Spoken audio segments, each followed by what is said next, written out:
Okay, cool. Sarah and I are not fighting tonight. We have already spoken. Yes. Really? Okay, we all heard it here. I'm not fighting with Avery. We're not fighting. We're not doing it. It's not. Yeah, no, None of us you. can handle it. We're all too tired. Yeah, exactly. Okay, we're all too tired to fight. This will be pleasant. I like this.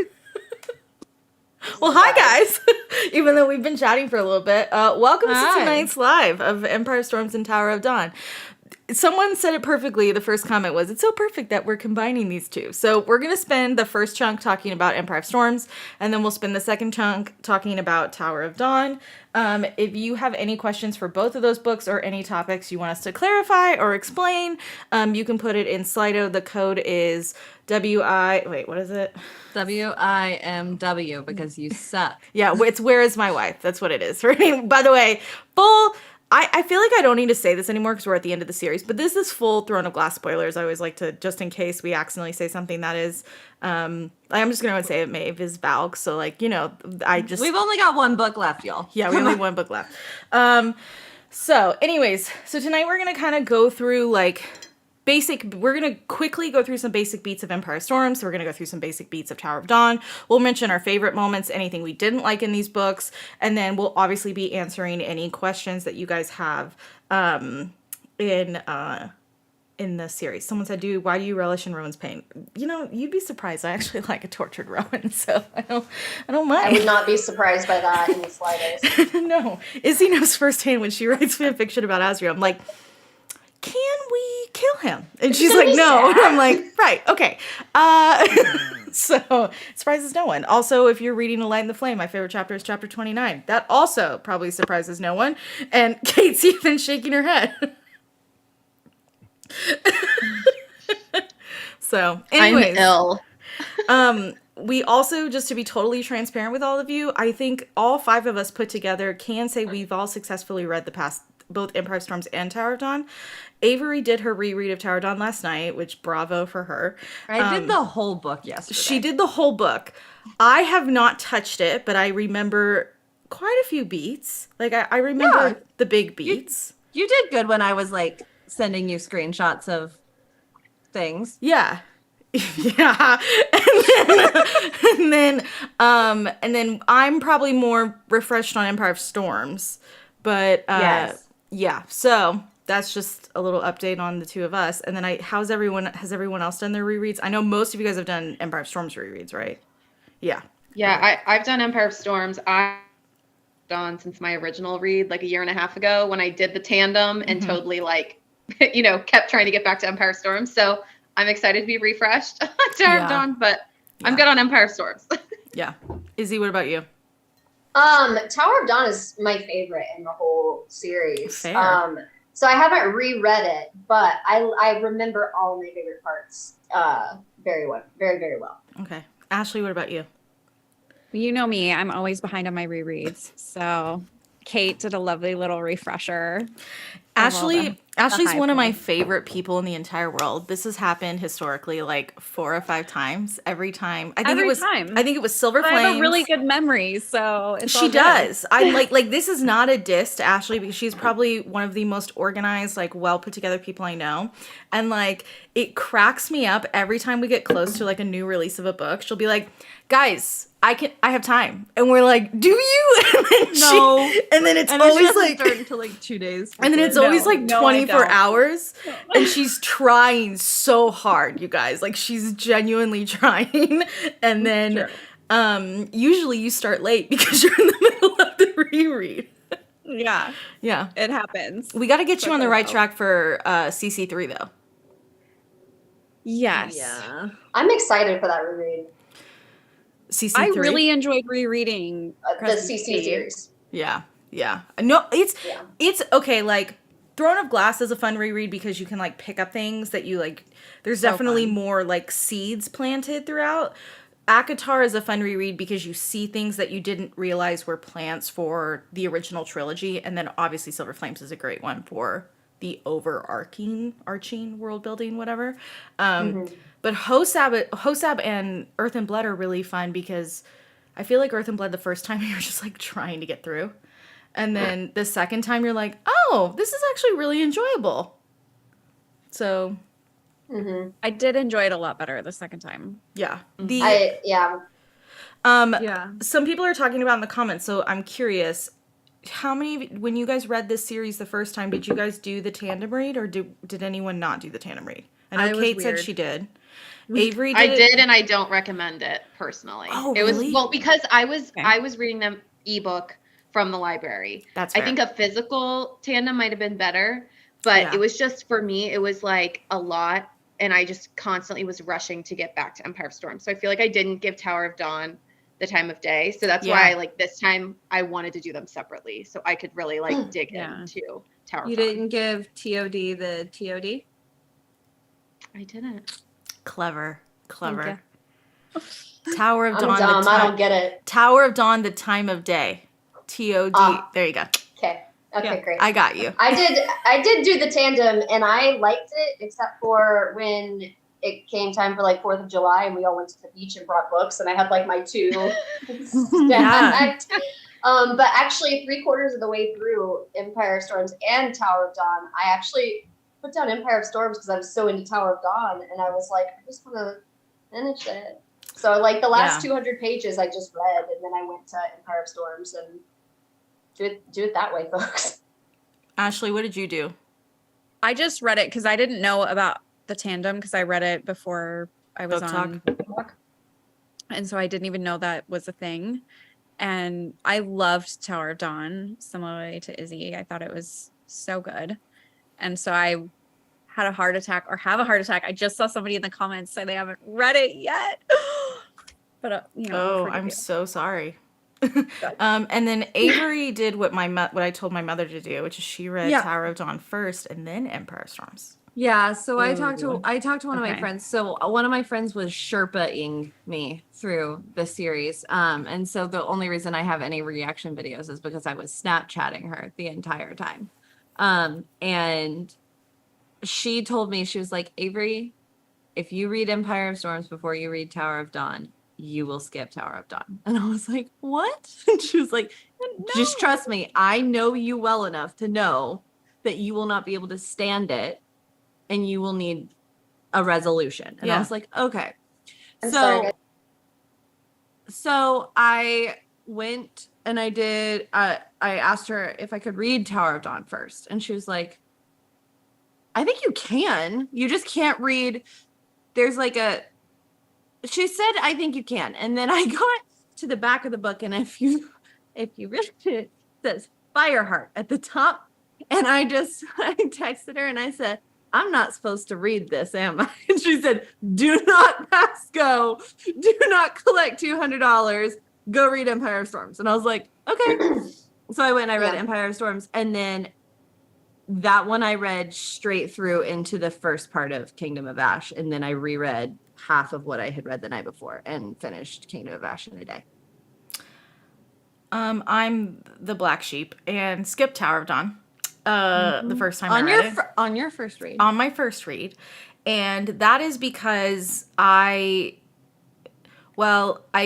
best way I can explain it is I have a gamer brain. So like when I knew what the Assassin's Blade was, I was like, oh, it's just a DLC. For anyone who's a gamer, that usually means it's like extra content once a game's released. And I was like, I'm not invested enough to care about a DLC. Like, let's move on. Okay. Then when I got to Tower of Dawn, I was like, oh, this is just a massive DLC. For anyone who plays The Witcher, it's like Blood and Wine. Okay. That's like basically its own game in itself. Okay. And I just didn't want to read it. And I think the biggest thing, and the reason I am someone who pushes the tandem read to people, is it's hard to tell people ahead of time. But if you're like me and you are very, very invested in Aelin, it is a very, very hard to pick up Tower of Dawn. If you love the witches and you love the other aspects of the series, it's easier to pick up Tower of Dawn. But I don't think a book has ever made me feel the way I did when I read Empire of Storms and like got to the whipping scene at the very end with Maeve. Like I'm lucky I read it on an iPad, because if I had read a physical book, I would have thrown it across the room, burned it, and like just moved on with my life. Like I was so angry that she got whipped. Like it wasn't the Rowan is her mate. It wasn't any of that. It was just the fact that she got whipped, and it was Sarah J. Maas did a beautiful job of making it very clear that that was such a fine line for Aelin. And it when she hit at that moment, I was so upset I couldn't move on. And if I remember correctly, the videos of me talking about Empire of Storms, I was like shaking. Like I had to know what happened to Aelin. So that's why I'm so pushy about the tandem read. But with my mother, because I knew she kind of similar to Avery, I knew my mom would not pick up Tower of Dawn. Like the only reason she picked up Hosap is because I told her what happened on the last page. And that's why she's enjoying Crescent City. Like she hated Crescent City. She was like, this is the worst series I've ever read, blah, blah. And I was like, Mom, I have to tell you what happens on the last page. And like, I told her. Your mom doesn't get one of those shirts. No, she doesn't. No, she does not. And so now all she does is, now she's loving it. Like she's going through the reading. But with her, I had her read Tower of Dawn and then Empire of Storms. The reason I don't usually go out of my way to request that is because like Avery, you have to have someone by your side sherping you, because if you read that last epilogue and you see like in an iron, I think the first line says something like it was darkness and like she's in a coffin. Like it's sitting in front of me. It's really, it has a very intense introduction, and I can't imagine someone reading that and then reading Empire of Storms. They had entombed her in darkness and iron. Like that's the first line. Yeah. So I literally saw Fireheart and I went, that's suspicious. Yeah. But I will say what was funny was when it came time for me to read Tower of Dawn, and I wanted to, I kind of purposefully held off because it was the last piece of Throne of Glass that I had not read. And so I waited and waited and waited till the last possible moment. And I remember I was listening to it in the car, and I almost started to cry when Aelin was brought up in the first chapter. Like the fact that I heard her name again, it meant a lot to me. So I'm glad in a weird way, I'm glad I did what I did, but I don't recommend doing what I did, because I found out Maeve was Falg when Rowan and Lorcan found out, and I had very similar reactions to them. So it was a very interesting experience. I'll also say what's interesting about reading Tower of Dawn first is you go into the entirety of Empire of Storms knowing that Maeve is Valg. Yeah. So it's very like, you're like, this is bad news, because all of like Maeve's armada showing up, and like, it's bad news at that time, like when you read it in Empire Storms, but like with that knowledge, I was like, oh, this is bad. This is going to be really, really bad. Something bad is going to happen. The best part about the tandem read is the moments like when Kale says, go to Skulls Bay, and Aelin, I can't remember which goes first. I think Aelin says, we're going to go to Skulls Bay, and then you flip to Tower of Dawn, and Kale's like, she's in Skulls Bay. She'd never go to Skulls Bay. She'd never go to Skulls Bay. And you're like, Kale. But I remember that. But you also like, to be fair, his reasoning is sound. Yeah, like it's sound. You can't get mad at the guy. Like you genuinely can't. Yeah, and then, so that's a really good moment, and then after everything that goes down with the ships and everything in Empire Storms, you get to Tower of Dawn, and, like, the way the Coggan's children, I think it's Hussar, the way Hussar explains it, like, they make Aelin sound like a dictator, and, like, it's very crazy, and then when you get to the end of the book, Tower of Dawn makes it sound like, oh, everyone survived, it's so beautiful, Aelin's winning, like, blah, blah, blah, and inside, you've just finished Empire of Storms, and you're like, she's not, like, it's just, it's a really, it's a cool experience. I recommend doing it at least once. The end of Tower of Dawn, Kale's on a boat with his wife, and it's just like, Tower of Dawn is such a soothing balm to the craziness of Empire of Storms. But okay, so that's the tandem read. I figured we would harp on it for a second. Okay, going to Empire of Storms, just totally talking about Empire of Storms only. Okay. So obviously, for anyone who doesn't remember, we start in Empire of Storms, and they're in Terrasen, but they're on their way to Orinth. And for anyone who's, I'm pulling up the map is going to take too long, so I'll just explain. Orinth is like up at the very top. It's like the capital. That's where the castle is. They're kind of down here-ish, closer they're in to Oakwald, yeah. Oakwall, I didn't realize until you and I did the reread. Oakwald's like all the way up to Terrasen, all the way down to Eelway. I thought it was just like Terrasen to Otterlin. It's a big boy. Yeah. I didn't realize. I think it's because the name of it is like higher up. But like the trees go all the way down to like almost Eelway. All the way down. Yeah, but they are closer to. There we go. Yeah, they're closer to Paranth than they are to Orinth. And Adian, for anyone who doesn't remember, Adian has the Bane, and he has set up, basically he's left messages along the way to tell the Lords of Terrasen that Aelin is coming and to kind of prepare for her, and they secretly set up a meeting in the tavern. Now, I'm going to be honest with you, when we did this reread, I told Avery to read that chapter because I will not touch the Darrow chapter at the beginning of Empire Storms. Like she had notes for like the first 30 chapters, and so she was like, Avery, the only one you have to do is chapter 4. And I was like, what? And she's like, you just have to do chapter 4. And I like opened it and I read like the first 2 sentences and I was like, I know why I'm doing chapter 4. Okay. Yeah, I can't. And to be fair, like no one is doing well in that meeting. Like Aelin is too arrogant. Mm-hmm. Yeah, for anyone wondering, I'm not just like an Aelin apologist, okay? Like she has many flaws in this book, okay? She's too arrogant in that meeting. Darrow is a jerk. And the other Lords of Terrasen are pretty quiet in the meeting. And then that's when they bust out. Well, first off, my favorite thing is the fact that Darrow's like, well, all of a sudden you have one of Maeve's blood sworn to yours, and clearly he wants to take over, and I'm like, okay. Like Rowan would rather live in the mountains than have anything to do with ruling a kingdom. The like best, and he flat out says that. He's just like, there have been many princesses in my lifetime. Why would I choose the 19-year-old of a desolate kingdom? Yeah, like to let know. Like, come on, my guy. And then the best part about that is afterwards, Aelin is like, he is my Caranium. He's above reproach. Yeah. He's above question. I think my favorite thing too is when the meeting ends and they basically say they don't want Aelin and they don't want anything to do with Aelin. And big paragraph, not our queen. Yeah, and that's why I can't read it. And she makes the whole room dark, and she was like, "Get used to this because this is what's coming." Yep. And I think that was just, and then shit hits the fan. She's a touch dramatic. A touch. She's a bit dramatic. And then someone comes in and says that Otterlin is being sacked. Yep. And Rowan leaves with 2 vials of poison. I will never get that out of my system now that I know this. Like, I can't believe you forgot that. Izzy, I need you to write this fanfic for me. Okay. Thank you. It's in the drafts. Yeah. Rowan and Dorian. Both of them. Poison. Thank you.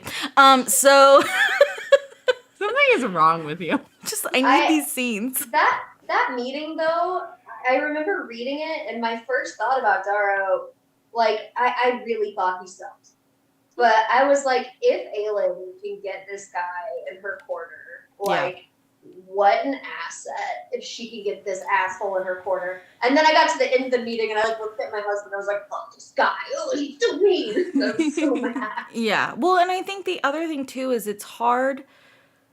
I mean, I don't know if anyone else has done this. I put myself in Darrow's shoes, and I understand where he's coming from, where it's like this 19-year-old, very former reckless assassin, yes, who like the last he saw of her, she almost exploded in the dining room, or probably heard of it. I don't know. I can't remember if he was in that scene or not, but I can't remember either. Yeah, and like, she turned into this assassin, kind of like what everyone's saying, and then now she's coming with one of Maeve's bloodsworn, who all you know is that she then almost burned Otterlin down, and we know the inner monologue that occurred, but I can understand his hesitation. I think he went a little too extreme.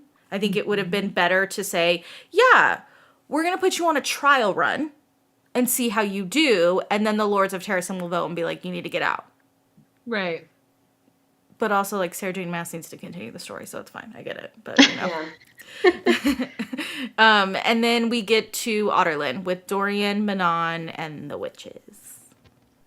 Okay, your shirt is apt to talk I about love this shirt, chapter. too. Yeah.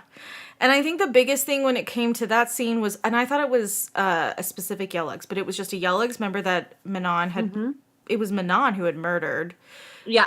And because they were going to kill Dorian, or they were going after Dorian. And Rowan steps in because he thinks in that moment that Manon is going to harm Dorian, but obviously she's like, listen, this is just get out of here.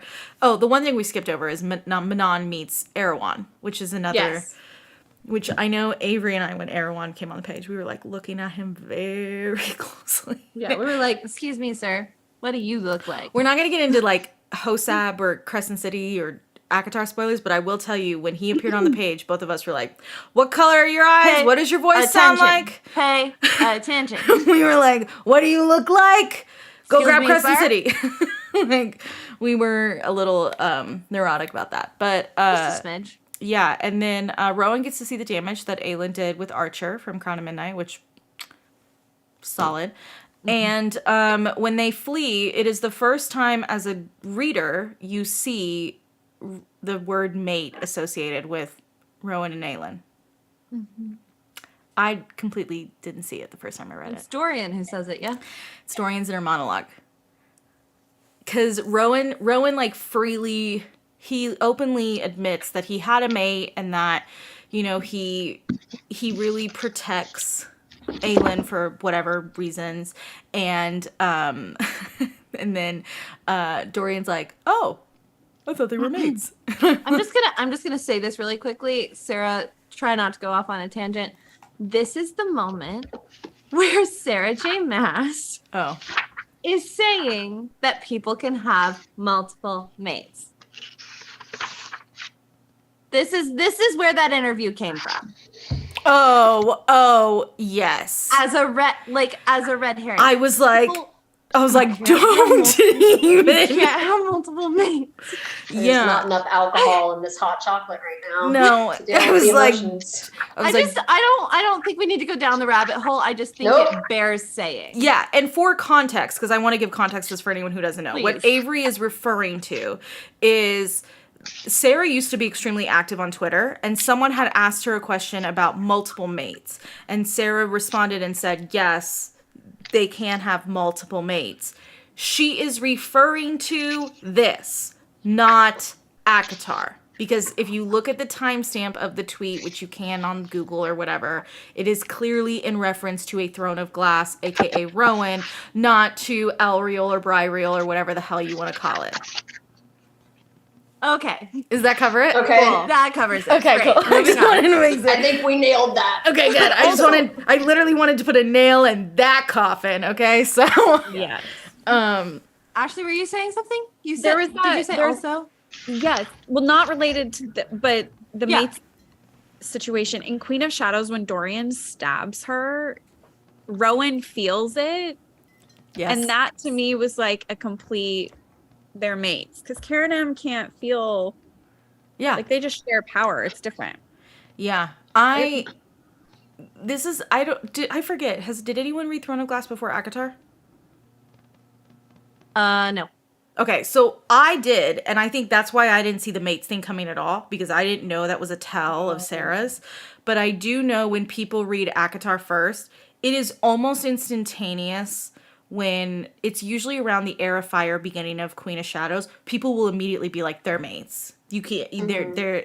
Yeah. So I think that's another reason I push Throne of Glass first, because I feel like the Rowan and Aelin situation is so different than, like, the traditional mating thing that she does. Avery was actually chirping me through the series of Throne of Glass. And I remember when I was like, I know they're mates, Avery. And then I got to the whole Vera thing and I was like, but how? But how? And she was just like, keep reading. And I was like, I know they are. That Just was tell me how. that was my motto. Chirping Izzy was just keep reading. It's really hard to talk about it, though. Like, you don't Yeah. want to spoil people. Yeah. Not at all. So it's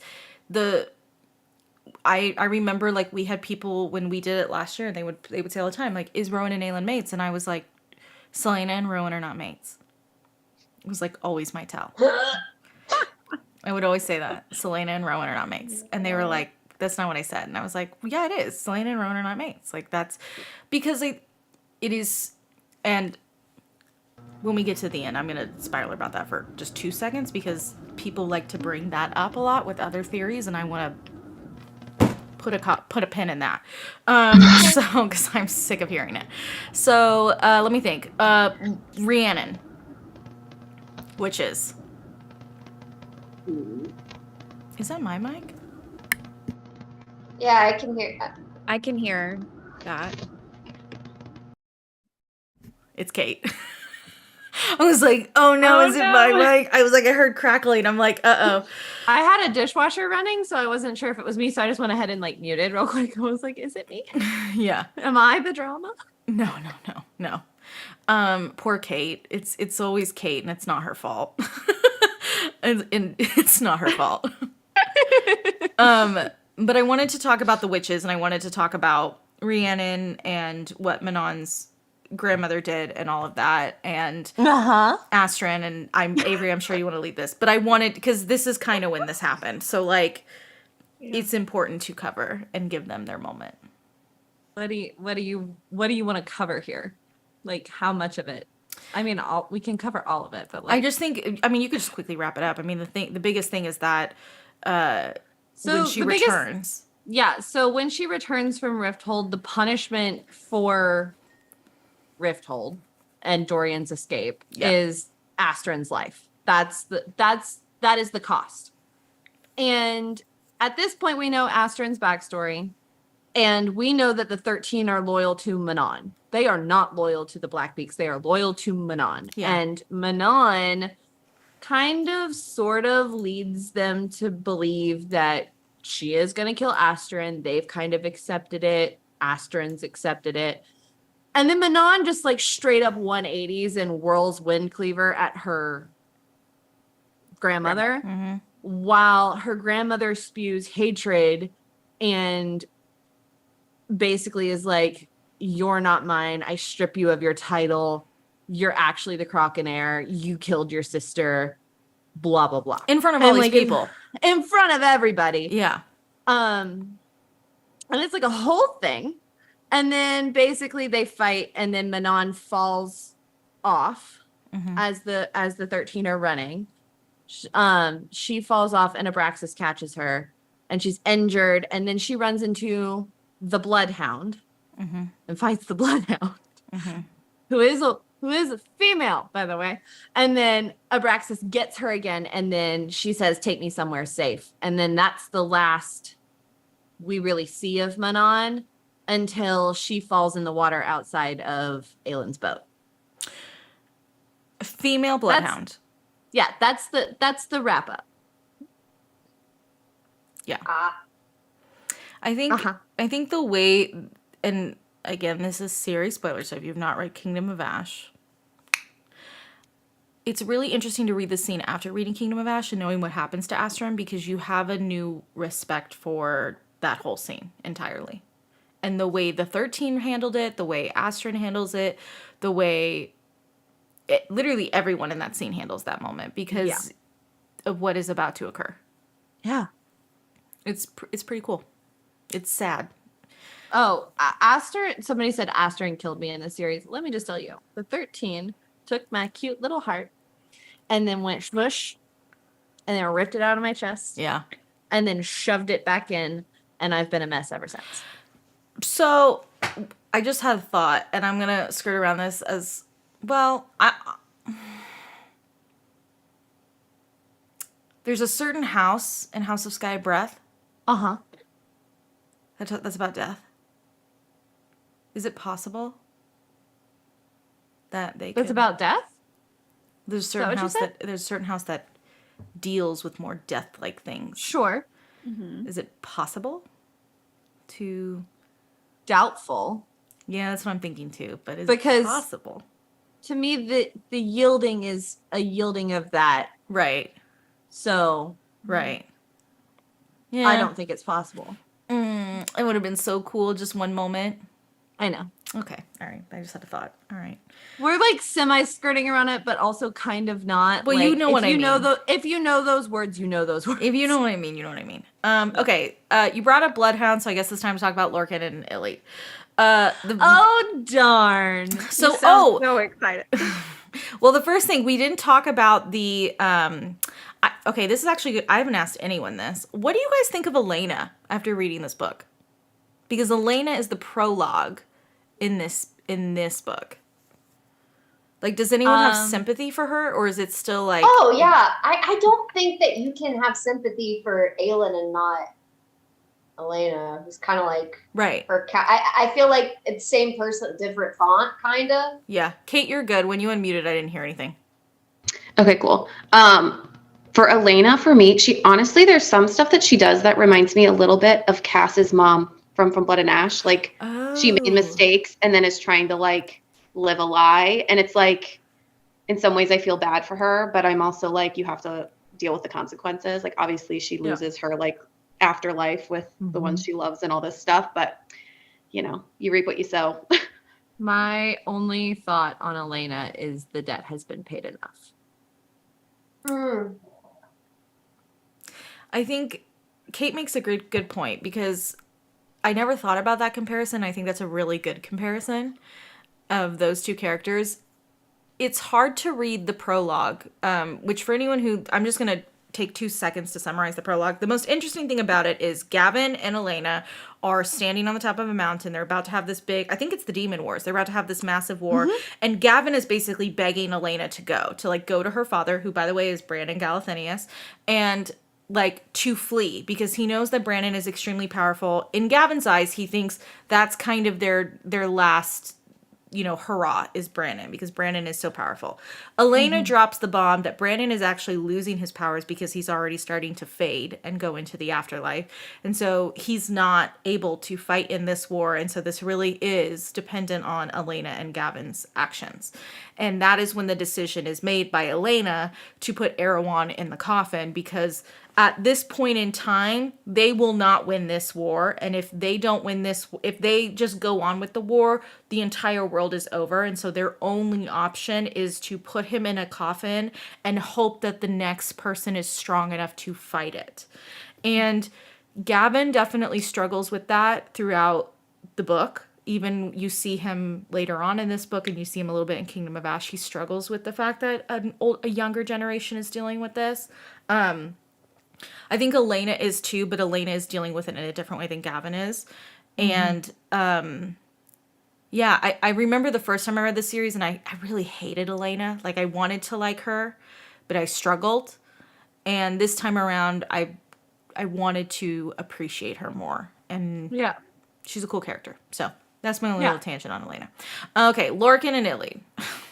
So I will tell you, every time I read this book, I think the circus thing is always fan fiction. And then I'm like, right, that is actually in the canon book. I always, at one point, like I remember the first time I read it, I was like, and there was a was that in the book? Like, I really didn't know if that was in the book or if that was fan fiction. Oh, bless. I'm like being so, and I say that in the best way, by the way. Like, that's not an insult. Like, that's the best. Yeah. So I think the main thing to remember from the first part of the book prior to joining the circus is that Elite has been dropped off in Oakwald trying to make her way to Terracin. That's also how we find out how far down Oakwald actually goes. Yeah. Because she's still trying to make her way to Terracin. Like, she hasn't hit Terracin yet. Right. And so she's dropped off in Oakwald by Manon. And then Manon returns to Morath. But that's that sequence of events. And she is being hunted by not only the Ilkin from her uncle, but also Lorcan's hunting her. And they essentially make like a pact.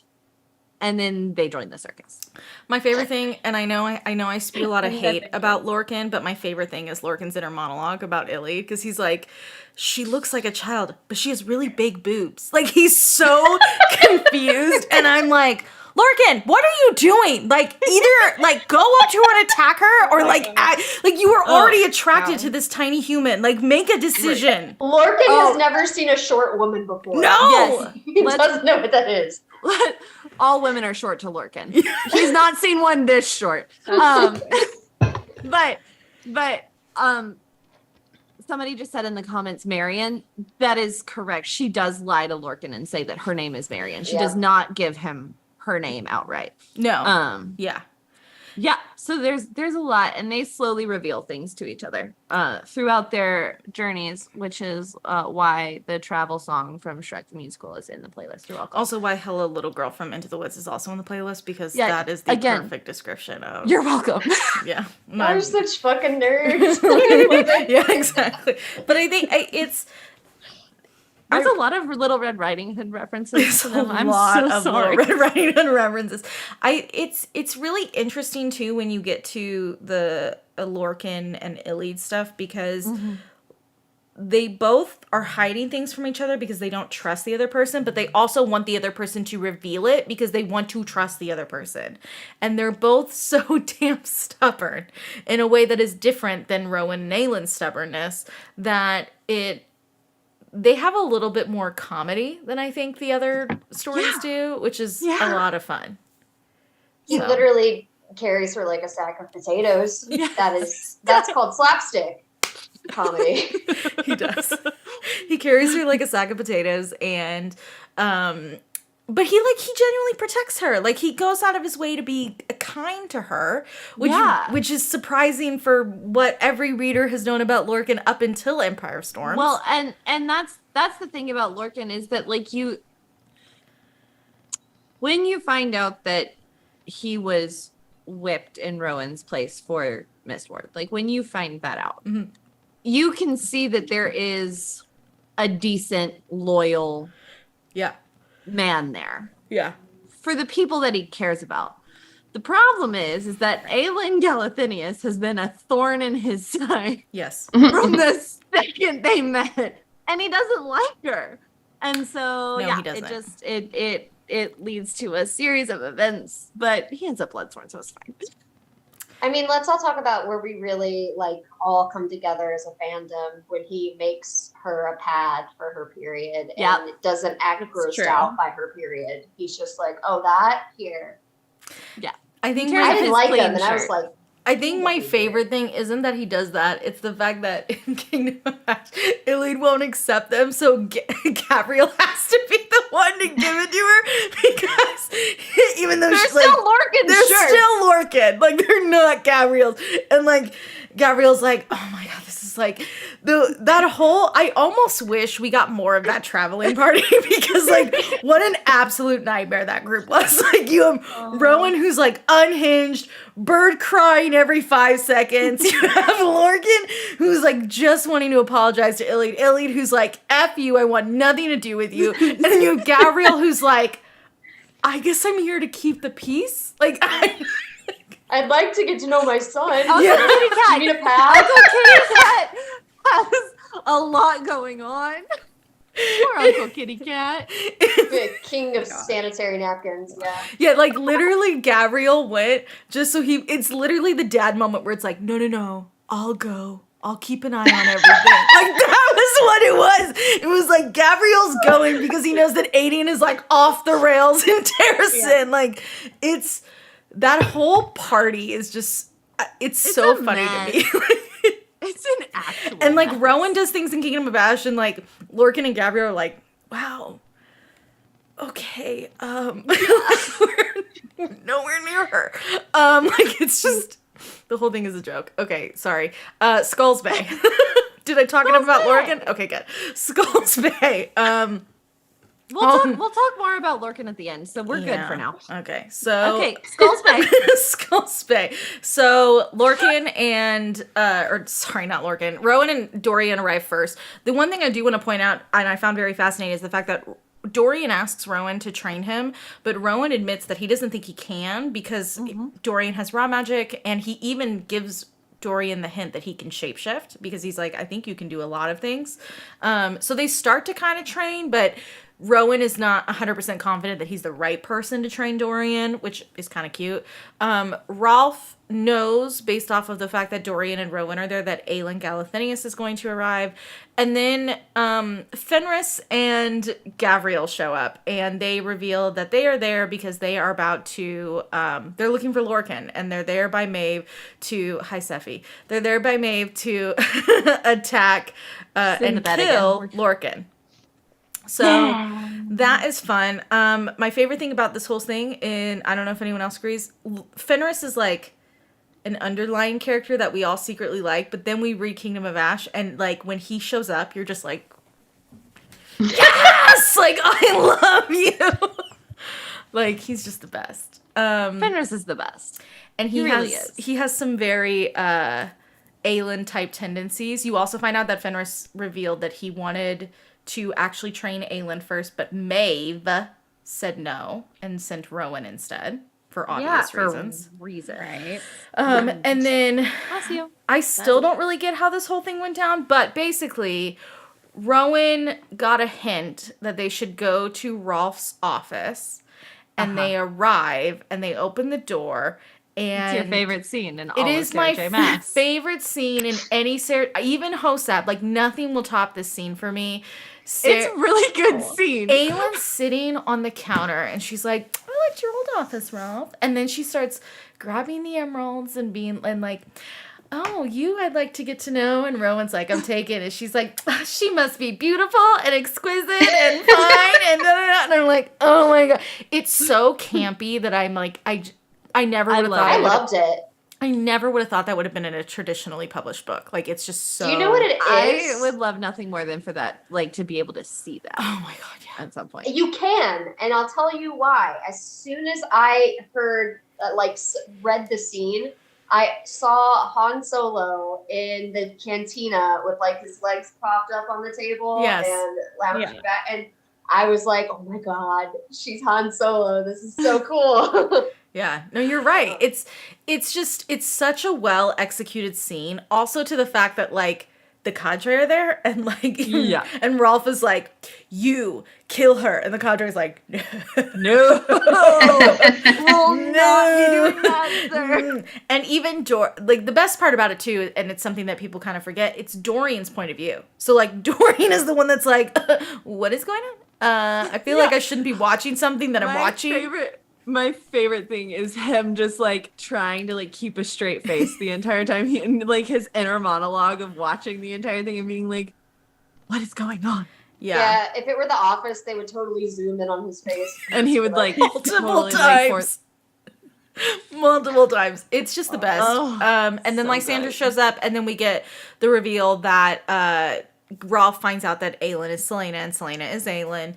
And then they all sit down and they talk about the ships. We found out Rolf was on the fence about it in this meeting, and they'll meet later. And then when they meet the second time, that is when Aelin does her little burst of power to bring the army there. So then that's how the army arrives. Only besides the Sea Dragon, which I know we want to... Do we want to talk about Sea Dragon first or Silver Flames? Silver Flames. Okay. Silver Flames. Always Silver Flames. That's always going to be my answer. So, and someone asked this. They wanted to know, they don't fully understand how Deanna had taken over. So this is a good question. Yeah.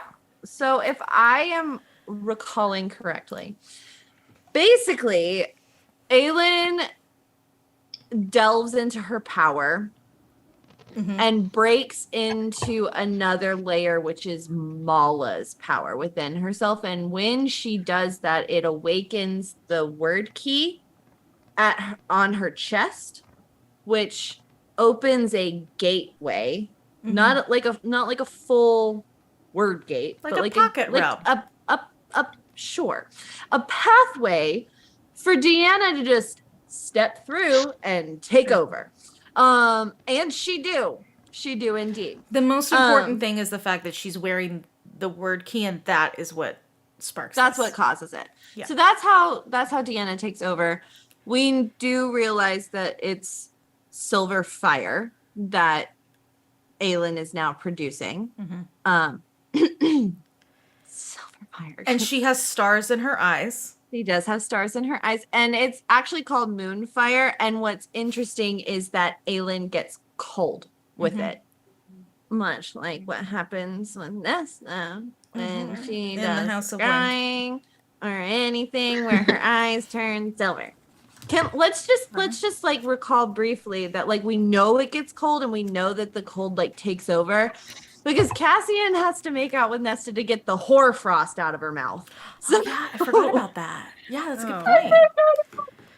Yeah, so guys, I've read Silver Flames 22 times at this point, and somebody needed some information this week, so I read it at 20. Can I tell you, nothing is better than getting a bunch of grown men in a small phone booth with candlelight and handing them Silver Flames and saying, just start reading on this page, not telling them anything about it, and then them go, did that just say wings? And I said, yes. And they said, no, like, what type of wings? And I was like, demon. Oh, they didn't say that. He called him a bird man first, and you were like, Yeah, he's yeah. not a bird. Well, there was another guy that I didn't get the recording of, and he was like, what type of wings? And I was like, they're bat wings, like demon wings. And he was like, so is he a demon man? And I'm like, no. And so I had to pull up fan art of Cassian to like show it. And he was like, this doesn't help. Like, how is this sexy? And I'm like, oh God, okay.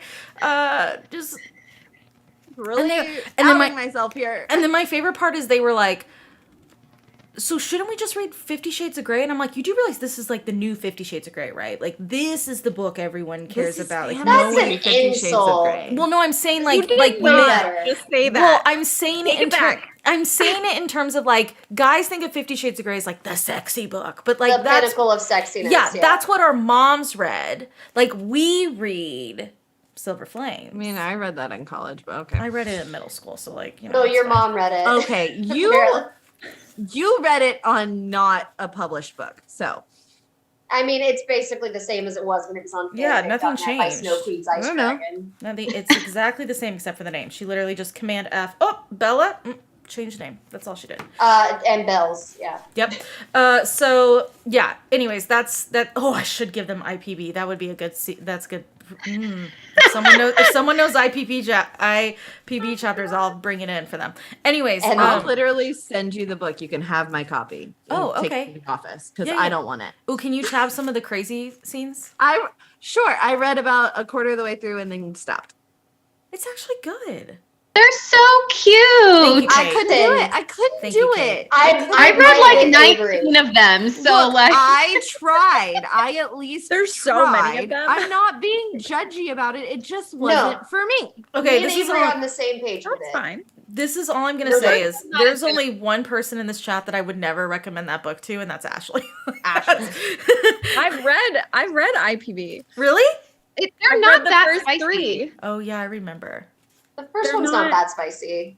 They're not like they're just really poorly written. I think they're like satire. I think that's what it is. It's like, yeah, it's not like it's they're a true junk food read, in my opinion. That's Yes. just my opinion. I'm not judging Yes. if people enjoy them. I think that's wonderful. If you have a Absolutely. great time Yeah. with them. Like, am I gonna treat them as literature? No, of course not. But like it doesn't That's Be an careful, accurate. you're gonna That's, summon it was the. an experience. that's It was an definitely accurate. That's an experience. accurate description, Ashley. Though, like I would agree with you on that, 100%. Yeah, they're not like they're pure entertainment. Yeah. It's like a reality show. Yeah. Okay. Somebody called them potato chip reads. I love That's that. amazing. Yeah. Okay, so going back to we went I love how we went from Silver Flames to IPB. Yeah. Like that's how this Yeah. went. Okay. That's how this works. And then the only other important thing I want to bring up about the Deanna thing is Rowan decides to jump in front of her because Deanna's about to burn the entire island and also all of Rolf's ships, and he jumps in front of her right before she burns the island, and it stops her. And this is a good time to bring up. why. This is a good time to bring up. You really should read the deleted scene of Air of Fire if you have not read it, because that is how early Rowan knew they were mates. Like they knew they were mates all the way back then, and the fact that he did this again is just confirms it. But like him and Aelin just refused to accept it, and it just. These two just had an honest conversation, but it's fine. Then we get the beach scene. The only thing I'm going to say about it is it sounded awful. Why Rowan had all this conversation about, I don't want to take you up against a tree. I don't want to take you up against this, blah, blah, blah. And then they do it on a beach. I've done it on By sand the and it's ocean. awful. It's really bad. It gets everywhere. That's my thing. Like, it just everywhere. Like that whole scene, I immediately thought of Sweet Home Alabama with the yes! down and it creates the like pretty glass art. Yes. That's all I can. You're 100. Yes, you're exact. Yeah. I just, as much as I love Rowan and Aelin, I hate that that's the scene they got. Let's talk about how she's lying on her. Like, at least I had the good sense not to lie down, and still it got everywhere. I can't imagine lying down. Oh my gosh. No, you're right. Like, it is. It's just like it's. Someone said, "What's worse, sand or snow?" I think sand. Snow melts. Would be sand is way snow yeah. Snow will melt. Sand will stay for weeks. It's like glitter. You're not gonna get rid of it. I guarantee you, she had sand up in there during that. Well, she's in that iron coffin. That's all I'm gonna say. Like, this is gonna live on YouTube forever, right? It's just like, I just hate it. Like, Rowan Whitethorn, you are how old? You have had how many experiences in your life, and you thought, yeah, beach. Listen, okay. Just because the Fae men are old does not mean they're smart. No, they're clearly not. I don't know. Even my dumbass husband, we were like in our early 20s. He had the good sense to be careful. Like, and yeah, but you married a nerd. A nerd would be like, hold on. Yeah. It just cracks me up because I'm like, oh God, really? And every time I read it, I have the Sweet Home Alabama scene in my head. You're totally right, Ashley. Like 100%. And then I think my favorite part about it is when they walk back from the beach and Lysander's like, good job. Like, it's just, it's a great little friend moment. And then they talk to Gavin and Elena, or I think they just talk to Elena. They don't talk to Gavin. They just talk to Elena because she like takes the eye of Elena, essentially, like draws some word marks, throws it down on the floor, and looks at Dorian and says, I think it's time you met your ancestor. Yeah. And then they pretty much get on, after that, they get on the ship and they start heading to the marshes. I'm just going to go right to the marshes. I think the only thing to bring up about the ships is Phantom Hands. That and the Bloodhound. Right. Manon realizes there's a Bloodhound on the ship. It's not Fenris. There's a Bloodhound that's pretending to be Fenris on the ship. It's the same one she ran into earlier. There's something else that the Ilkin come and attack them on the boat. Yeah. Also, prior to the Stone Marshes, but they figured that out. And then we get some Phantom Hands, which honestly to this day still surprises me that Dorian even had the kahunas to do that. But you know what? Good for him. Hey, I'm not. He had nothing left to lose. Absolutely not. He really didn't. The only other thing I want to bring up about Lorcan before we go to the Stone Marshes is he realizes on the boat with Elide that after he saves her and they make out and shit, which I forgot. Which she forgot. He finds out, he guesses that Elide is carrying a word key in her pocket. Mm-hmm. He guesses that. And then he storms down into the bottom of the boat and then throws the fake amulet into the sea after roaring and finding out that Aelin and Rowan tricked him. And now he's like, well, guess what? You got a guide to Eelway because it turns out I have business with Aelin Galathinius. And that's how they start heading to the marshes.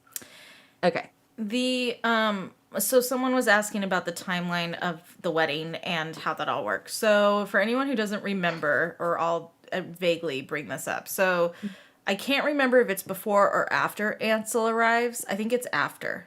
I think Ansel arrives and then they realize, well, first and foremost, they get to the marshes. There's the Eelkin. Oh, no. It's before Ansel arrives because it is before. Fenris says Nameless is Maeve's price. Yes. And that's what sets Aelin off into a spiral. Yes. So, and this is because Rowan thinks she's pregnant. This is because of the Bloodhound. So the Bloodhound arrives. Aelin is like healing, not really, but she's trying to fix Fenris, and Fenris says the Nameless is our price. That triggers Aelin to realize what that means. And she goes in the ship and she starts to throw up, and Rowan thinks she's pregnant, and she won't open the door for him to scent it. And when the door is opened, he realizes she's not pregnant. And Aelin says to Rowan, I need to talk to Lysandra. and they grab Lysandra, and that is the start of the wedding. So that is her after she has the conversation with Lysandra, I think she brings Rowan back and she says, I need you to do me a favor, or I need you to do something for me. And that is the wedding day. So that they get married, and then immediately after, Ansel arrives, all of this goes down, Eoway is burning, all the ships arrive, and then Rowan, that's why he's my number one, he then starts to hop from ship to ship and alerts all the Whitethorns that they should change the tide. I am convinced, and this is my own personal headcanon that I would like to ask Sarah J. Maas, I'm convinced he told them that was his wife. Oh, yeah, 1,000%. These are royals you're dealing with. You have to say why this is important. You can't just go, please, my girlfriend would love it if you helped us. Right. Like, my wife with royal people, they're like, oh, now we gotta. Well, yeah. I also think... And every single one of them turns, which is great. Every single one of them turns, and I think the other thing, too, is, like, and this is the thing, I always harp on this, so I apologize. The Whitethorns are such an important family of Dornell, and it's not something that is explored enough, I feel like. And so I think when Rowan is going to these ships, he knows it's not just his family. He has to change literally a political alliance. And so he has to word it in a way that will change the tide of an entire political family to leave Maeve. And so I think that is why I believe he said, that's my wife and I'm about to be king consort. I'm sure he didn't word it that way. Knowing Rowan, he probably just didn't want to say it at all. But that is what... all that happened. And then while this is going on, Aelin is in the Witch Mirror with Manon. Right. Before we get into that, there's just one little comment at the bottom that says if she'd been pregnant at the end of this book. And I just want you to go ahead and touch on that really quick because I know you want to. So I would never want that to actually happen in the series, ever. I just want to make that very, very clear. But I read a fan fiction 2 years ago and it had Aelin pregnant, and it was done so poorly that I can't get it out of my head, and I have begged Izzy multiple times to write it for me, and I have literally said, I will tell you everything. If you need anything from me, I will explain, word for word. But, I can't, it has haunted me. Yeah. You guys, can you imagine? Because Rowan has so much trauma from, I have a journal right over there that has an outline that me and Sarah came up with one night on a Zoom call that went to 11:30. I just have not written it. But Sarah has an idea of how this should have gone. Okay, so only 2 more comments really quick. Somebody said something about a short story of a Canadian Whitethorn cousin that shifts into a cobra chicken. There has to be a battle goose. I don't know. I have questions. And then somebody said, where's my baby mama? This is what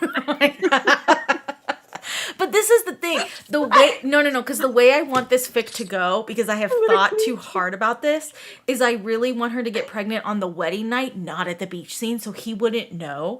And then all these months later when she knocks on it, and then oh my god, it would be so wild. The Whitethorns would lose it. She would have lost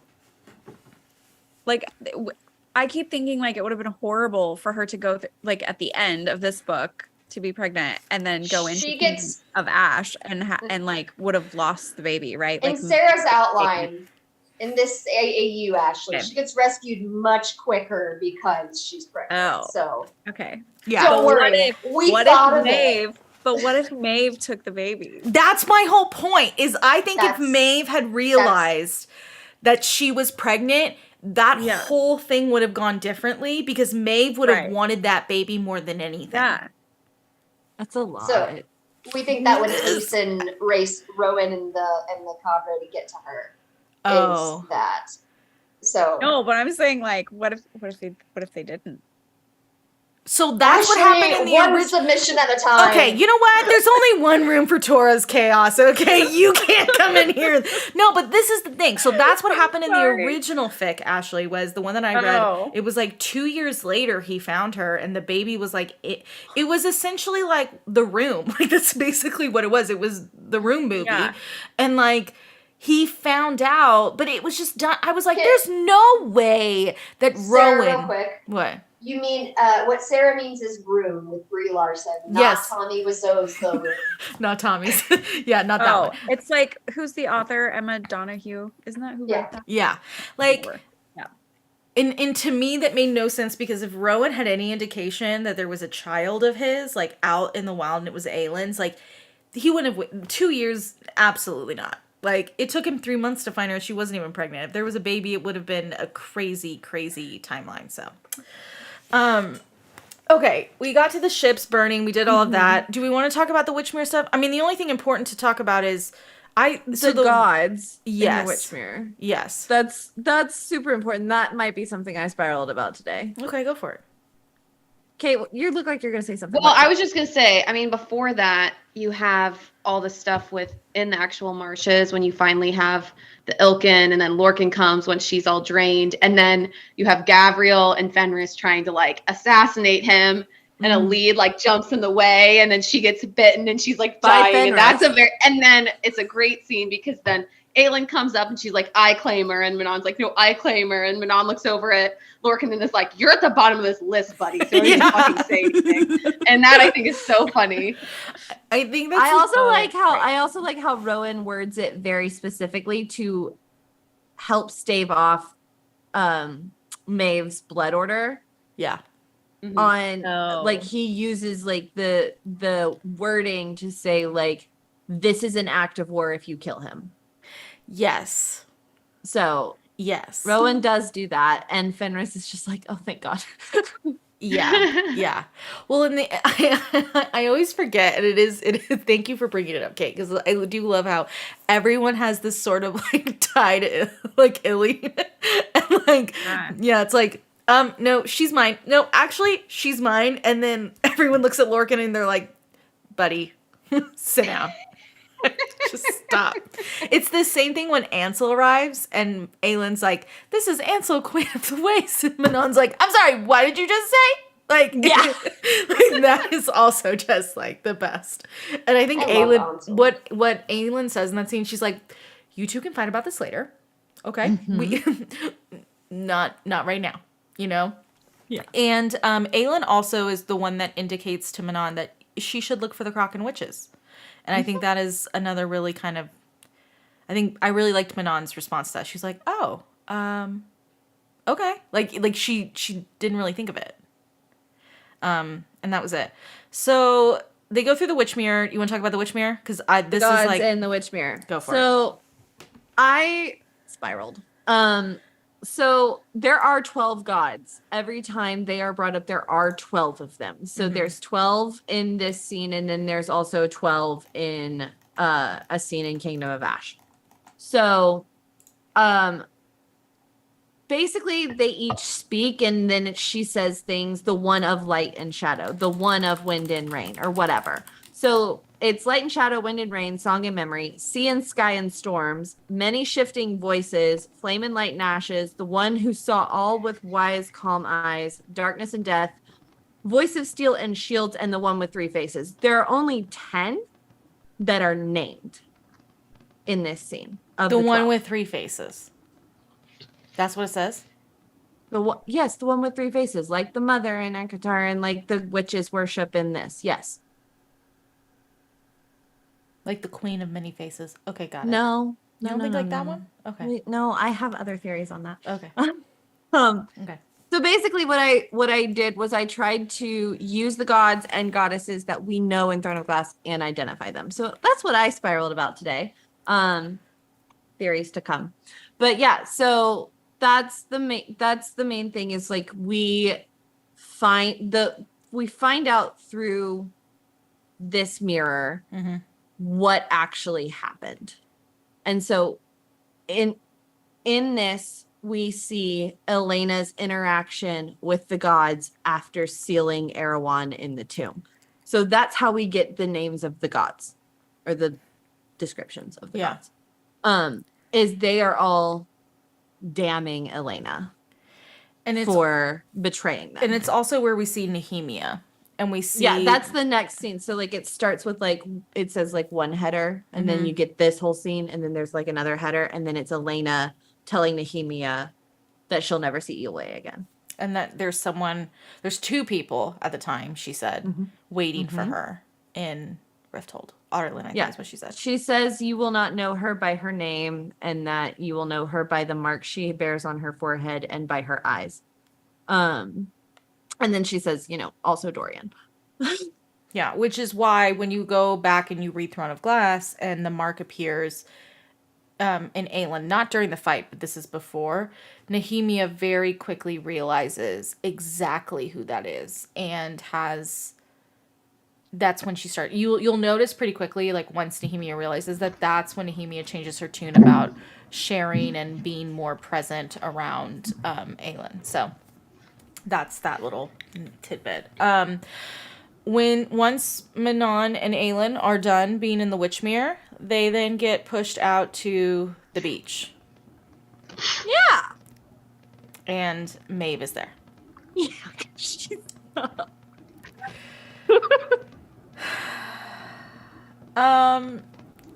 This is like that moment when you're like, it can't get worse, and it just gets worse every 5 seconds. Like you can't. It really does. So the big thing to note is like I've seen people say like, why didn't Rowan come? Well, Rowan was busy dealing with the ship, so he thought everyone was on the ship side of things. So he was handling that, and he realized something went wrong when Fenris and Gabriel were suddenly summoned, and they were gone. Mm-hmm. So they were summoned. Lorcan had already taken Iliad off the ships. Is that how?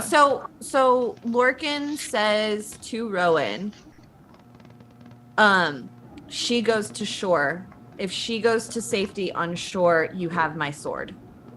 That's like his deal with Rowan is, if you want me to fight in this battle for you, she goes to safety. Yeah. So, yeah. Your mic is popping again, Kate. Sorry, love. And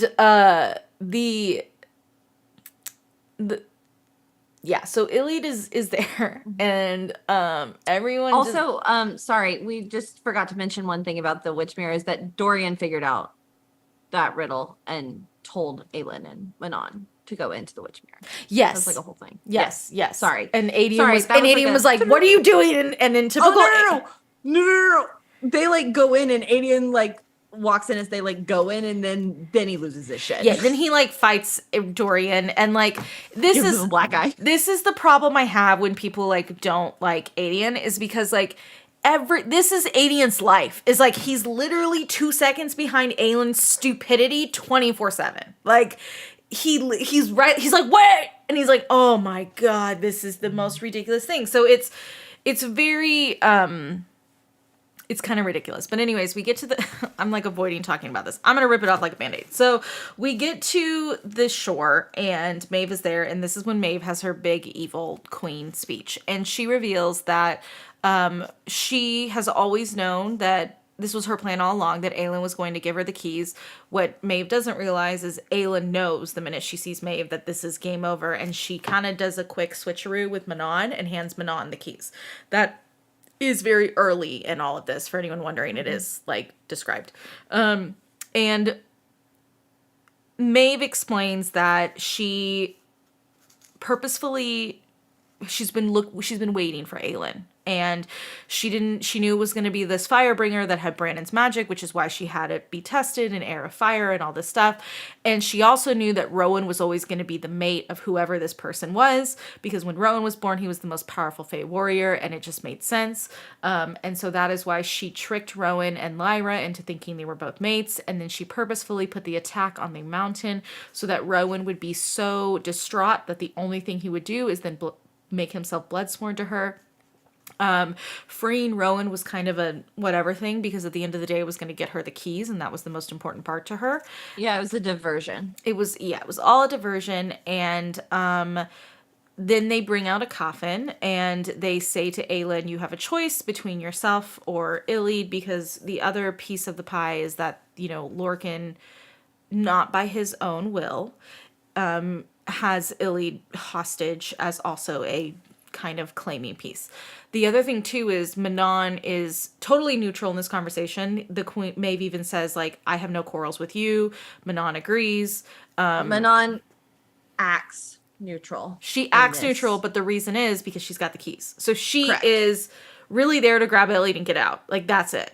And Lorcan is actively trying to get Iliad to leave, but Iliad will not leave based off of Aelin there, Lorcan there, Manon there. So there's a lot of people at play for Iliad's Iliad life. offers to go with Aelin, like, straight up. Yeah, she does multiple times.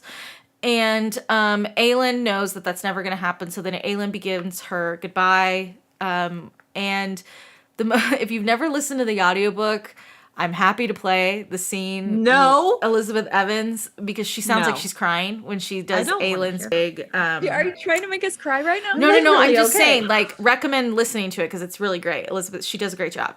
And as she's saying that, they're bringing the coffin, and they whip Aelin. They first take off her t-shirt, and she has like I think it's like a bandeau type bra situation on, and they whip her, and then they don't heal her. They put her in the iron coffin with the whip marks because it will literally like burn. And they stick her in the coffin, and then the next thing you know, the ships are gone. They disappear.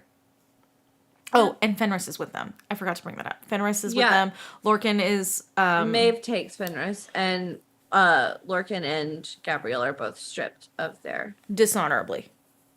Both of them. I always forget that. And then they walk... Well, Iliad fights, and Manon knocks her out.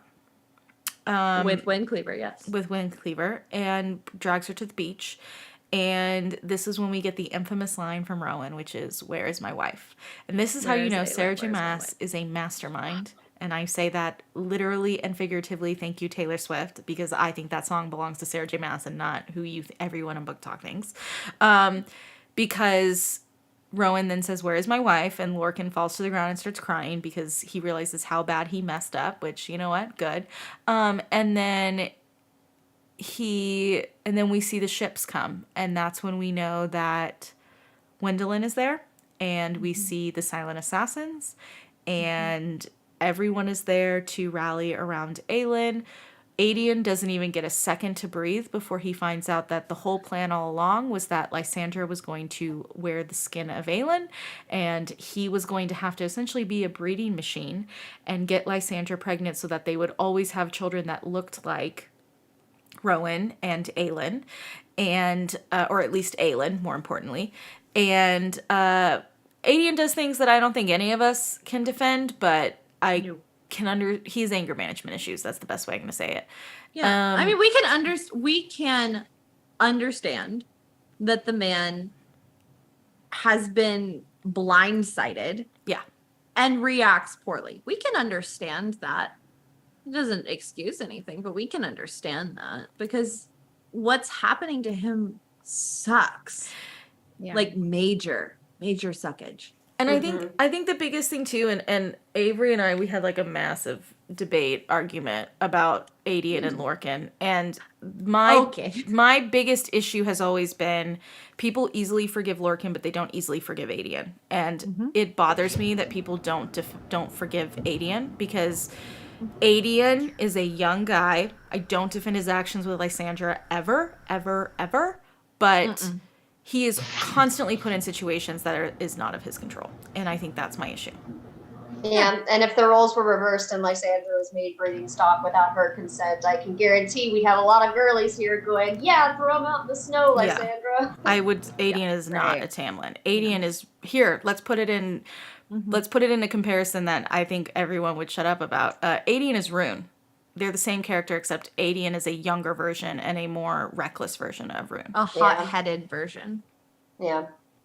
That's he's very emotional. And he's also responsible for the death of hundreds of people because he's leading a losing battle. So y'all are going to have to forgive him if he's not in a great mental state. And I'm not talking about this chat either. I'm just saying, like, in general, it's like one of my most frustrating things is the fact that, like, I will see people easily defend Lorcan, but everyone's like, "Oh, Aedion sucks." And, like, Aedion does suck. Don't get me wrong. Like, he makes horrible decisions in Kingdom of Ash.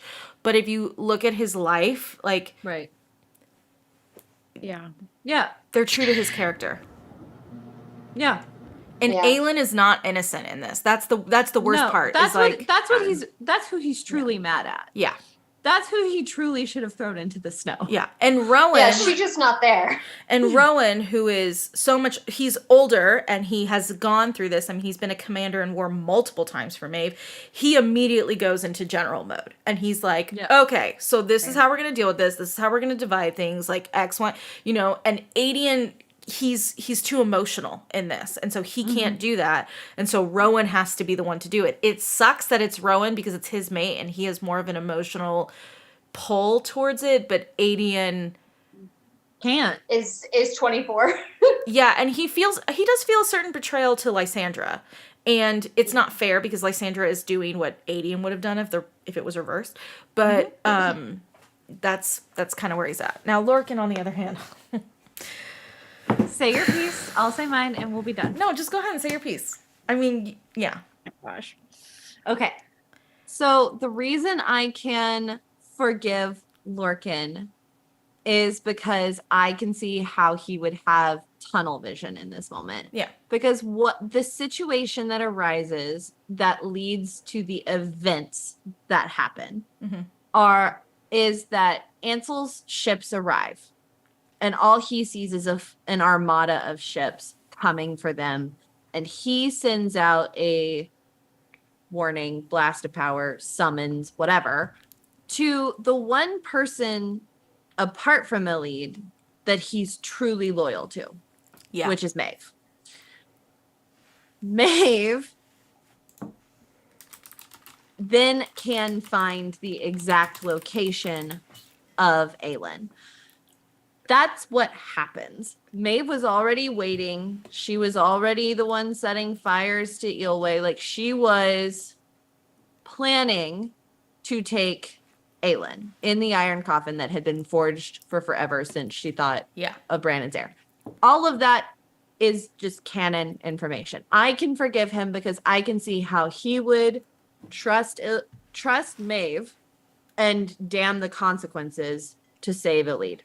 That's how I'm able to compartmentalize and move forward. Okay, now I'm done. He has no loyalty to Aelin.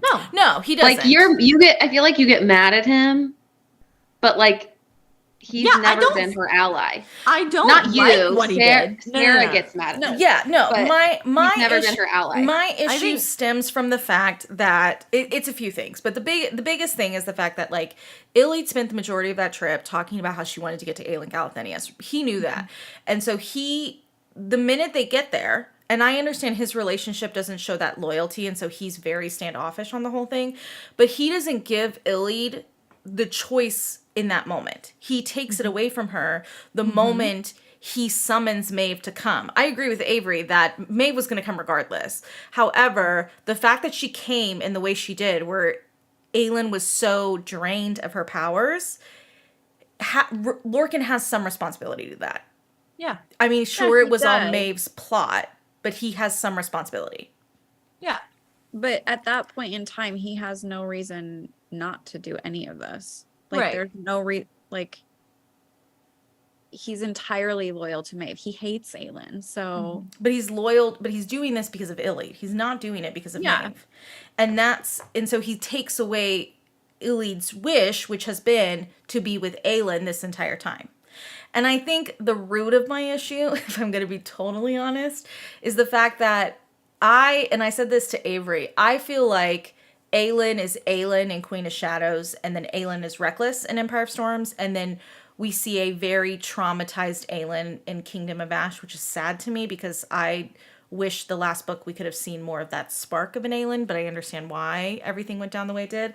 So I'm happy to be the Aelin of Queen of Shadows that won't forgive Lorcan, because she has to in the moment of Kingdom of Ash. Everything, there was no option than to make him bloodsworn and to do all those things. And by the end of Kingdom of Ash, Lorcan's fine. Okay, for Ilide, he's fine. You know, like for her, I will let it go. But like, for Aelin, I am happy to be the one that's like, I'm like Fenris in Kingdom of Ash when she's like, well, we can invite him to Christmas. And he's like, he's like, no, he's not coming to any holidays. Like, that's how I feel about Lorcan. Well, and like that's why he becomes Bloodsworn, is because that's the only way Aelin can trust him. Yeah, and it's the only way Right. and in a way, it's Aelin extending an olive branch to him because she also knows how important Iliad is. And so she's like, Absolutely. hey, like, this is. I'm not going to take you away from her. Yes. But I don't trust you enough for you to not be this way with me.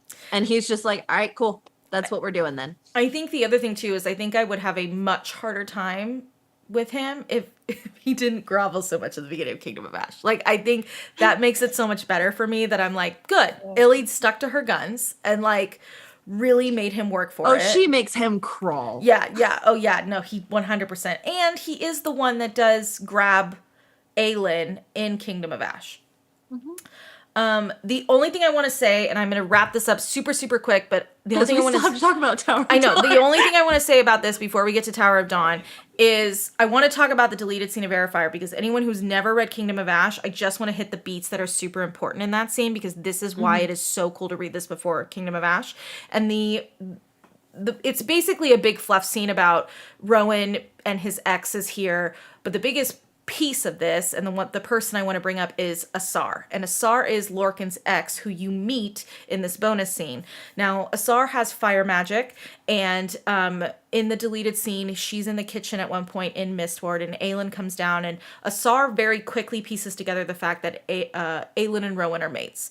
And she indicates things to Aelin in the conversation, and she indicates things to she kind of says a few things. Now, fast forwarding a little bit in the deleted scene, at one point they're sitting around at a dinner table, and Rowan's ex Ramel decides to take the opportunity and sit right next to Rowan. Aelin doesn't like it because she gets a little handsy with Rowan, and he clearly doesn't like it, and so she basically puts a ring of fire around Ramel. And this is where she gets the nickname Fire Breathing Bitch Queen, because Lorcan hears about this later and gives her that nickname. So good job, Lorcan. That's actually like a positive thing for me, not a negative thing. The biggest thing, though, is at the very end of the deleted scene, Rowan is outside and they're all about to leave, and it's just him and Asar. And he says to Asar, because the whole point of the deleted scene is she's not going by Aelin, she's not going by Selena, she goes by Alentia the entire time. And she's in her human form also. And so at the very end, he says to Asar, what can I say to you? What do I need to bargain to make sure you won't tell Maeve? And Asar basically says, you don't need to bargain anything. I know who that is. You don't think I realized that was Aelin Galathinius? And Rowan's a little flustered, and she says to Rowan, do you know who that is? And Rowan's like, yeah. And she goes, no. Do you know who that is? And she says, she's going to fight for you, and you deserve every minute of this. And this is so, like, she gives this big speech to Rowan about basically, dude, look, that's your mate. Like, that's, and you can tell he understands what she's saying. And then she leaves. And so when you read Kingdom of Ash, who does Iliad find to help them find Aelin? It's Asar. It is because of that deleted scene that Asar pieces it together. So that's the only reason I want to bring up the deleted scene. Now we can talk Tower of Dawn. We did that in like an hour and a half, hour and 20 minutes. Like, that's not bad. Tower of Dawn. Okay. One down, one to go. Here we go, guys. So listen. I think when it comes to Tower of Dawn, the one thing I want to talk about with the beginning, because it's a massive info dump, literally an info dump, is how the Coggin works royally, like how that whole system works. So Avery, I know you just reread this, so correct me if I'm wrong. I will do my best. Okay, so the way the Coggin is selected is not by like whoever is the eldest child. It is by his choosing. He chooses who he feels is the best. He can choose his heir, and they can challenge. Yes, they can challenge each other. And usually what happens is when the heir is chosen, then the other siblings either get sterilized or murdered because they don't want sent to exile. Thank you. Or sent to exile. So basically it's like it's them or that's it. The most interesting, now I think there's 5 kids. Yes, there were 6. There were 6 and there's 5. There's 5. And the most the youngest daughter of the 6 is the one that's dead. Yes. There's 5 left. There were 6. The female youngest daughter is the one that's dead. Okay, that's all I'm saying. I'm just saying it really loudly. I don't get it. It's just a parallel. It's not like an actual theory. Keep going. What's it a parallel to? Well, yeah, wait, what? It's in a To what? the Asteri. Keep going. Oh, high five. Love that. Okay. Good job. Thanks. Keep going. Okay, so the most important thing to note, and I forget all their names, but I'm just gonna say what they do because that's all I remember. so the eldest is kind of your like typical bratty, spoiled guy. He doesn't do any of the war stuff, Argan. whatever. Thank you. Then you have Sartak, right? Sartak's next, or is it Yes, Hussar? Sartak. Yeah. Then you have Sartak, and Sartak is essentially your like he's your rook rider, like he's more rustic-y. Okay. Then you have Hussar. Then you have Hussar, who is a sassy queen. Let's be honest. Yeah. He's the what is he? The Prince of Spies or something? The Prince of Lies? Argan is the Prince of Spies. Oh, Yes. Argan is the Prince of Spies. Okay. Sartak is the Prince of the Rooks, and then Caution leads the Horse Lords. Yes, and then Caution is the next one after. Is he next or is it Duva? I can't remember. I think he's next. I flipped them. Yeah, it's either him or. Regardless, they're the youngest, and well, that and then Tumaloon, who's she's the dead one. She's the youngest, but they're the two younger side. You know. Yes, Okay, that are still living. Yes. Now, Duva, surprisingly, which is not typical, has married and is pregnant. And which, again, not typical because the Kagan has not picked an heir at this point. Never Duva.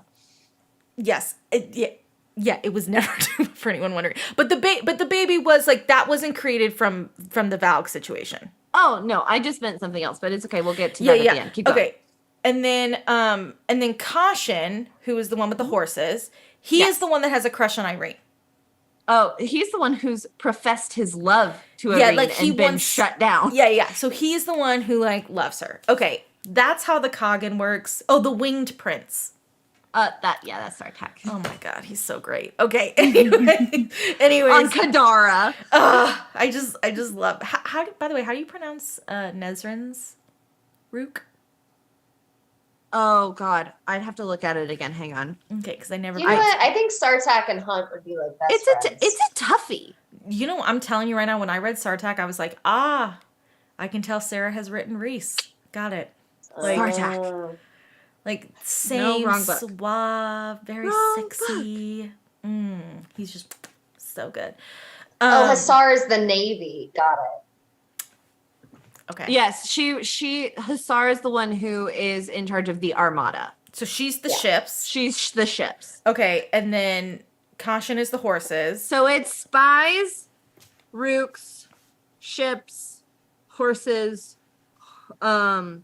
Duva is just Duva, and then horses again. Yeah, I think Duva was always like the cute, innocent one. Like people loved her, and the youngest was it? How do you say it?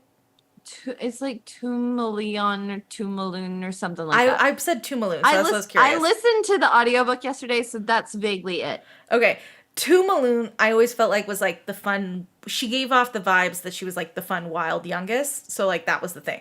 Okay. Yeah, Duva's just vibing. Yeah, exactly. Okay, the only other piece of this is obviously Sulky. Salkhi. Sulky. Okay.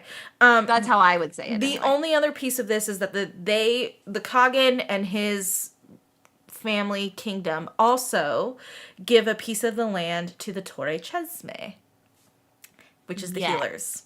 Yeah. So the Torre was there before the Khaganate took over. Yes. The Torre's been there for forever.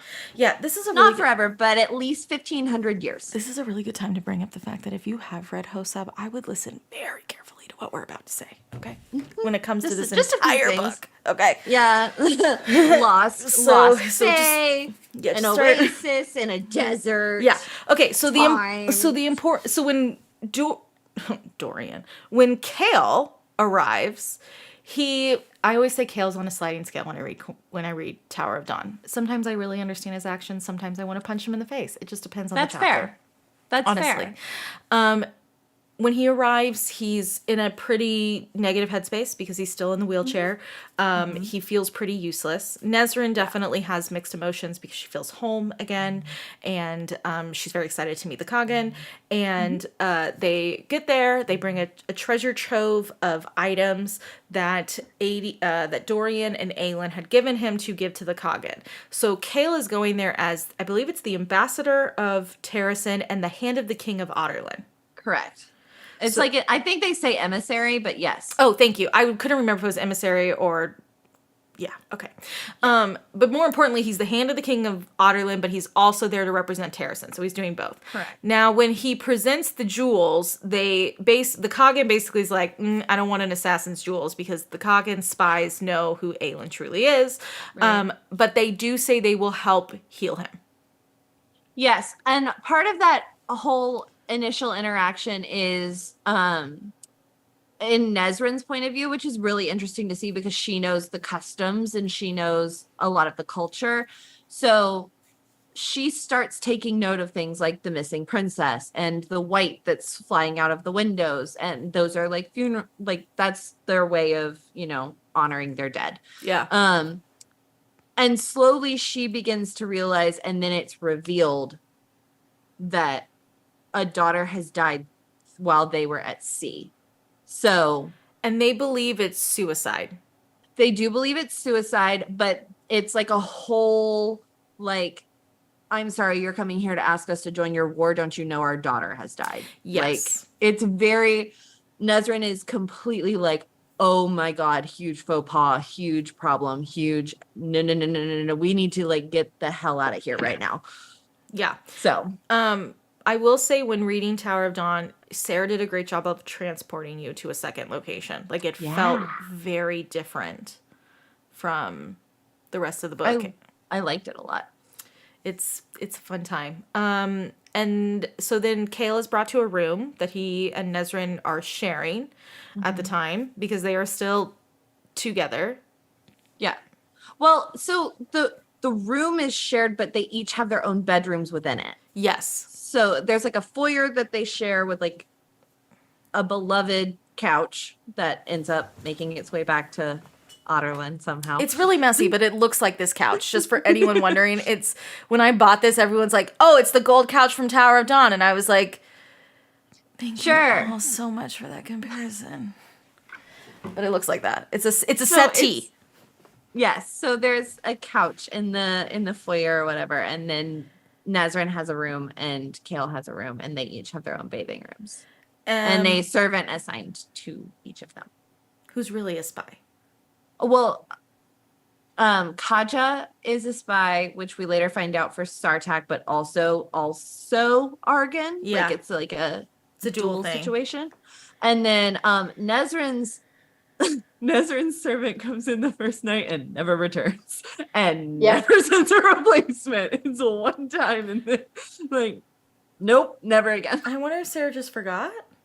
Oh no. She soundly kicks him out. And he does not send a replacement because he tries to undress her to help her bathe. And I remember this now. You're right. Nesrin really doesn't like it. I forgot about that. Oh, yeah. Yeah, it's fun reading it yesterday.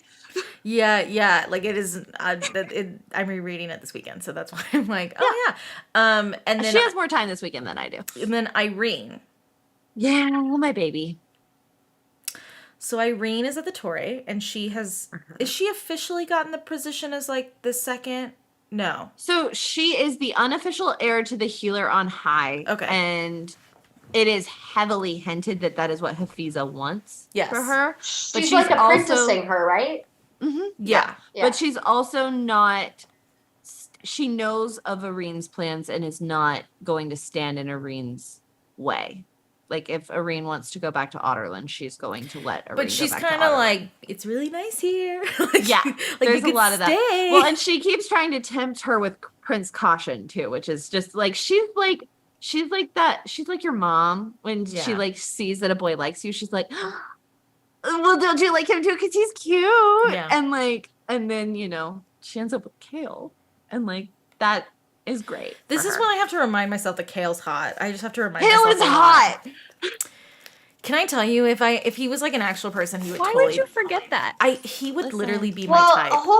let's hold up real quick. In Throne of Glass, of the two, I think the reason people forget is because Aelin says that of the two, she thinks that Kale's more plain looking than Dorian, which it's kind of like if I stood next to, I don't know, fucking Jennifer Lawrence, I'd look pretty fucking plain.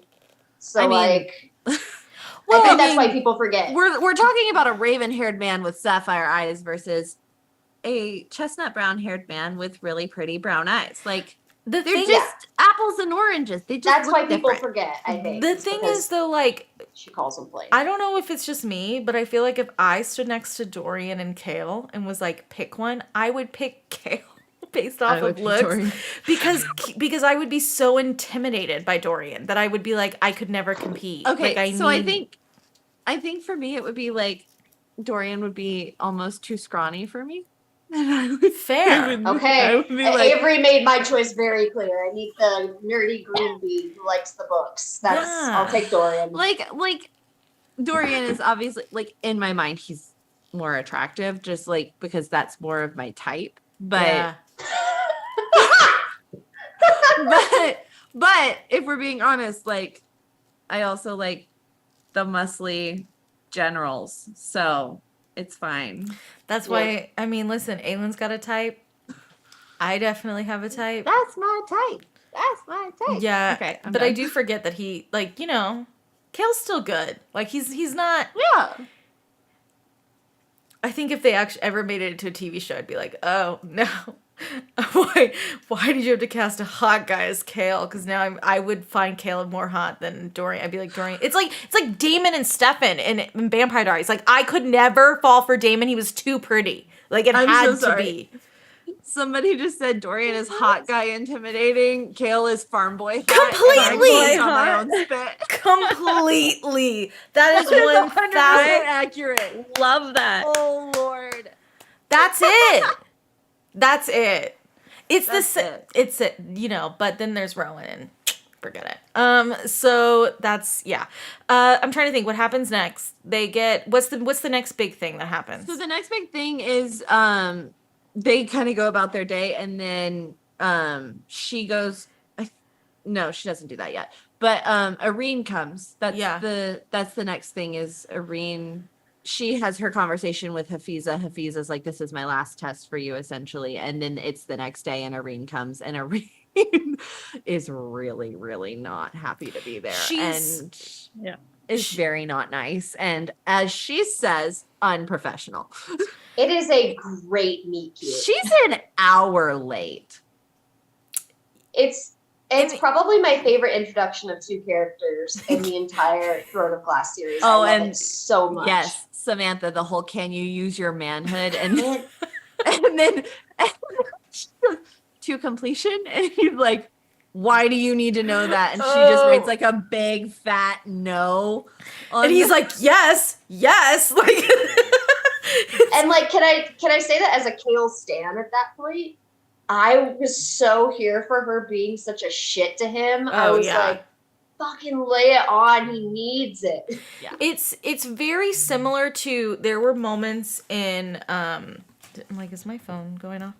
There were moments in Silver Flames where you knew Nesta was in such a bad space. You're like, come on, someone knock her down a peg or two. Yeah. Like, she needs it right now. Like, she desperately needs it. And the same thing with Aelin. There were moments in Air of Fire. Someone punch her in the face. Yeah. So, and if I remember, before she meets Kale, she is told that he is a Lord of Otterlin, and she's hesitant to even go to the meeting. That's how that's what Hafiza says. But and that there's the Thin Harrow thing. Yes. That makes her wary of Kale as well. Even though he is too young. Right. Yeah. And so it's her issue with him being the captain of the guard and having served the king that burned her, who ordered armies to burn her mother Yeah, alive. it's his like nothing. that's why she has a problem. It's not Dorian that she has an issue with. It is his father. And Yes. But what I think is also very interesting is what Hafiza says about Irene in this moment. And she's like, she's speaking of Kale, but she's also speaking to Irene. Like, it's a soul wound. You don't need to let it fester. So, like, she's using this healing to not only heal Kale of his actual physical injury and the mental health issues that he's currently having due to it. Yeah. And everything that came before it. But Hafiza's goal is also to get Irene to kind of let go of her past and move forward, because she is still stuck in the trauma of her mother sacrificing herself and burning alive. Yeah. Like, that's where she's stuck. That was something I don't know if it surprised anyone else, but I was glad to see that in Tower of Dawn, there was such a heavy importance on mental health on top of the physical health that Kale went through. Yes. It was a really cool kind of thing to go through with Kale, because Kale did have a lot of, not by his own choice, you know, based off of how he was raised and his environment and all those other things. He had preconceived notions that have suddenly been shattered in the past year. And how do you deal with that? You know, it's a lot of us, like, when we grow up and we realize, like, oh, life is very different than how we expected it to be. And how do we, you know, evolve, and how do we change, and how do we, you know, a lot of these ideas that we had that were traditions in our family, how do we break through those? And so, it's really cool to see Kale go through it, and also allow Irene to heal in her own way. It's also like it's kind of almost coming of age. He comes to this point that I think a lot of people come to when they're like 19, 20, 21, where you can like either dig your heels in and stick in your ways, or you can let somebody, usually somebody who you've just met, turn you into a better, more evolved person. Yeah. Which I think is why Tower of Dawn is such a people don't like it as much, is that it's more of a character study, whereas the rest of the series is like a sweeping epic. Yeah. Now, I know the two things that I definitely want to cover is, number one, Kale talks about the Skulls Bay thing is funny, because they're sitting at, like, if I remember, they're lounging on a couch. They're lounging on a couch, and there's opium smoke throughout the room. So they're high. High as motherfucker. They're getting a contact high because they are not themselves smoking. Yeah, they're not participating. And Irene says to Kale, like, look, because the other thing we didn't bring up is Irene has a very close relationship with Hussar. Correct. And Irene says, you know, Hussar really wants me to come over here and ask you about where Aelin... Hussar has somewhat blackmailed Irene into being her, like, spy for this, like, one moment. Yes. Yeah, really quick. This is like a huge moment in Tower of Dawn. This is like where we see Irene for the first time kind of choose Kale. She's sent over there by Hussar to be a double agent. And I remember reading it, you don't know what she's going to do. You're like, oh my God. And then she sits down, and I was like, yeah. It's a big moment. And she sits down, and she honestly tells him, like, hey, I need an answer from you. Like, what can you just give me something?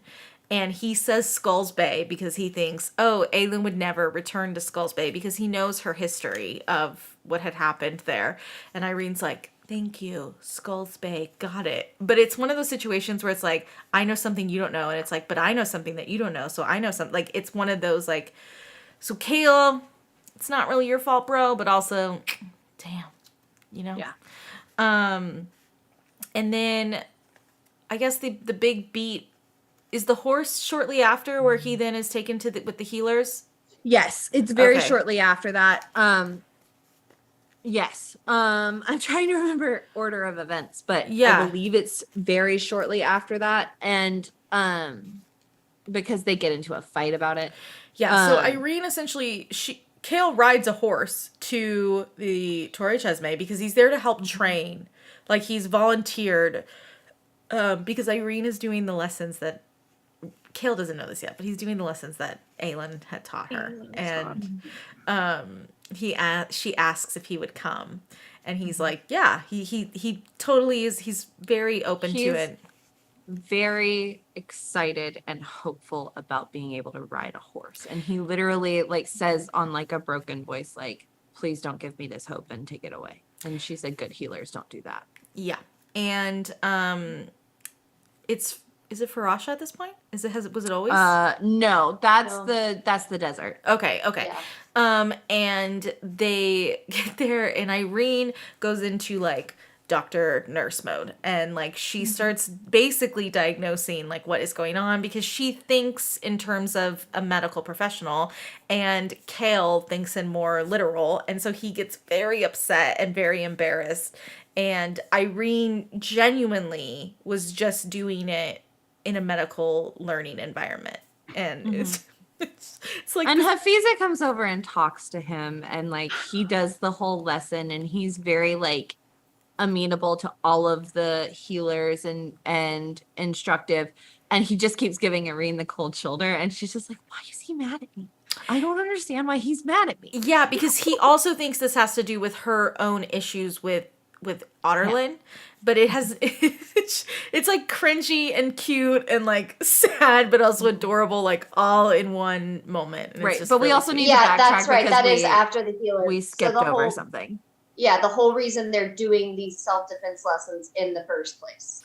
Yes. So there is a place of hot springs underneath the Torre called the Womb, where all of the healers hang their bells. And Irene, after her first session with Kale, once she decides she's going to help heal him, is relaxing in it, and she sees a young healer who lost a 3-year-old patient that day, and just kind of like holds the healer's hand and is like very comforting and whatever. Then she decides, based on the information Kale gave her, that she needs to go to the library with the Bast cats, and I'm still sad. I know I shouldn't be, but I'm still sad. I know. She's sad that there are not cats in. Listen, Rhysand and I we have not been on good terms in the past 24 hours. I thought there were cats in the library in Valeris, and I found out that there weren't, and I'm very upset with Rhys right now. The darkness in the house is cat-like, but it's not a cat. Anyways. There were cats. Yeah. I know. So, hold on. I gotta do this. So, the healer happens to look a lot like Irene, and Irene marks that in this moment. Then she goes to the library and she decides to start looking with the head librarian, whose name I will not be able to say, so I'm going to just kind of breeze past that. And they pull information on the previous like Demon Wars and Valg and word marks. And she keeps saying that these are like runes she doesn't understand or whatever. But like what's interesting is the Song of the Beginning, or the Song of Beginning, which lists the 3 Valg kings within it. So like that's like a whole thing. Turns out there is a Valg amongst them, and the Valg was very hungry and turned the healer she saw earlier into a husk. And she notices this as she is running out of the library away from her table, having gathered a lot of what she had collected. She's running out of the library, and she has them ring the bell and everything. And then we get to the horse situation. What is happening? We are laughing at Ashley's great pun right now. Yeah. Cats are the best. That's an excellent pun. There's a cat right here. Can we also point out what Ashley said? Who's that? Part of the reason poor Kale is so embarrassed at the lessons because everybody thinks he's hot and they're trying to get him off the horse and they're all blushing. Yeah. Yeah. And getting him in the wheelchair. They're just like, I think there's like, Avery, did I imagine this? But I think like one of them touches his arm and feels how hard it is. Yes. And they're like, happen. Yeah. That absolutely happens. And he's just like, I hate it here. Yeah. I always get the whole Valg thing confused in this book, but I think the biggest thing to note is this goes back to the fact, and we'll get into this a little bit, but I want to just fast forward to this. Yes. There are tunnels Yes. in that go from the Torre Chesme to the to the palace and to the back. palace, and they were used when the Fae had lived there. If you read Hosab, this is when you should start writing things down. And the Fae that have disappeared. The Fae that have magically disappeared, but there's all these Asterian weapons and Asterian horses and Asterian armor. That if I'm remembering correctly, one of the Asterian / Fae weapons that Nezrin picks up has a black blade. Okay. We don't. Okay, We so don't have time to get into that tonight. We don't. The big thing to so the reason I bring told you this I've up, been spiraling, right? the reason I bring this up is the underlying story that is going on is I don't think it's Maeve. I think it's actually Erewhon has secretly been sending Valg over to the southern continent because it's not Maeve's Valg. No, it is from Duke Parrington. It is one Valg, and it got there in a wedding trove, and that is all I will say until we get closer to the end. But of the wait, book. isn't there more than one? Because because Duva is Duva the one that Duva Duva is the Valg princess. But wasn't there another Valg? Like The only other around? Valg are the spiders. Oh, there wasn't like another Valg like sneaking around? No, Why did it was always Duva. See, this is me just assuming that there was another. I thought all No, the stuff it in the was library, Duva. all the stuff The that whole time. happens in the hallway with Irene in the palace, I That thought was that was. Duva. I didn't think it was Duva. It's Duva because in the confrontation scene, she says Irene's name in the same voice that was said while they were moving. Oh, I do remember giant that. chest. Yeah, Oh, So but it's always Duva. I still thought there was a different Valk at the Torre. No, because Okay. this Okay. Valg also claims to be the one because it was very hungry Yes. that turned the healer into a husk. Okay, so this has been Duva. It is all one. It's just Duva. And so they It was Duva all along. So they've been so they sent this Valg to, I think it was to infiltrate the Kaghan, and because they know how Correct. valuable and important the Kaghan's army is, and so they Right. don't want them to get involved into this war. Well, So right? it Isn't that came it? in. Yeah. So it came in a ring, a Yes. wedding ring in a like gift Trove. in a trove. It says trove. I highlighted it. That's why I said that. Oh. In a wedding trove, and the ring, the actual black obsidian stone, the word stone, is hidden within the ring, and Hussar has to break it open to see it. Because I do remember Kale looks at all the jewelry Kale and is he's looking. like, there's nothing here that indicates it's Valg. Valg. So that's the other piece of this. Now, Maeve's Valg, aka the spiders and all of that, they are not involved in any of this. They are waiting for their queen to come and ask for their return because I think they're handmaidens. Isn't that what They are handmaidens. Yeah. And that is the point of entry in which Maeve walked through the world the first time. Yes. Okay. And yeah. So I wanted to just quickly, because that gets kind of lost in the sauce in this whole thing. So I just wanted to. mountains that are bald with things written all over them. Yeah, okay, so that's it gets lost in the sauce into all this craziness. So that's the Valg piece of Tower of Dawn, okay? We don't skip Tower of Dawn. We don't skip Tower of Dawn, okay? Especially now. If you have a friend who's reading this, like, Kosab's out. We don't skip Tower of Dawn anymore, okay? So, but going back to Kale and Nezrin and Sartak. Okay, so Sartak was there when they arrived, if I remember. Right? He was there. Yes, Oh yeah, because he was there. because the funeral and all that stuff. And then he has All of the children were there, except for the dead one. Yes, and Altoon, which is called Windhaven. So anyways, so he has to go back to the Rooks. Yes. And to visit his hearth mother to talk about the Valg that came before because she knows things. Yes, and then she and he brings Nezrin with him. So Yes. they go and They go riding first. And then she decides that she's no longer going to be a consolation prize with Kale. Her words, not mine. And says, I'm gonna leave him a note. And the note basically says, it's a breakup note. Is what it is. And it says, I'm flying with Sartak to the mountains. I'll be gone for 3 weeks. I hold you to none of your promises, as I will hold to none of my own. And then Kale flies off. Yeah, Kale goes. No. Bad. Kale gets hissy about it because he feels like he mistreated Nesrin. Yeah. You did. He did. It's fine. They end up with who they're supposed to end up with. It's fine. Yeah, that was a relationship born of two very lonely people who Correct. were just circle jerking each other. Yeah, basically. So, anyways. I was like, Wait, we're gonna just so she choice flies words.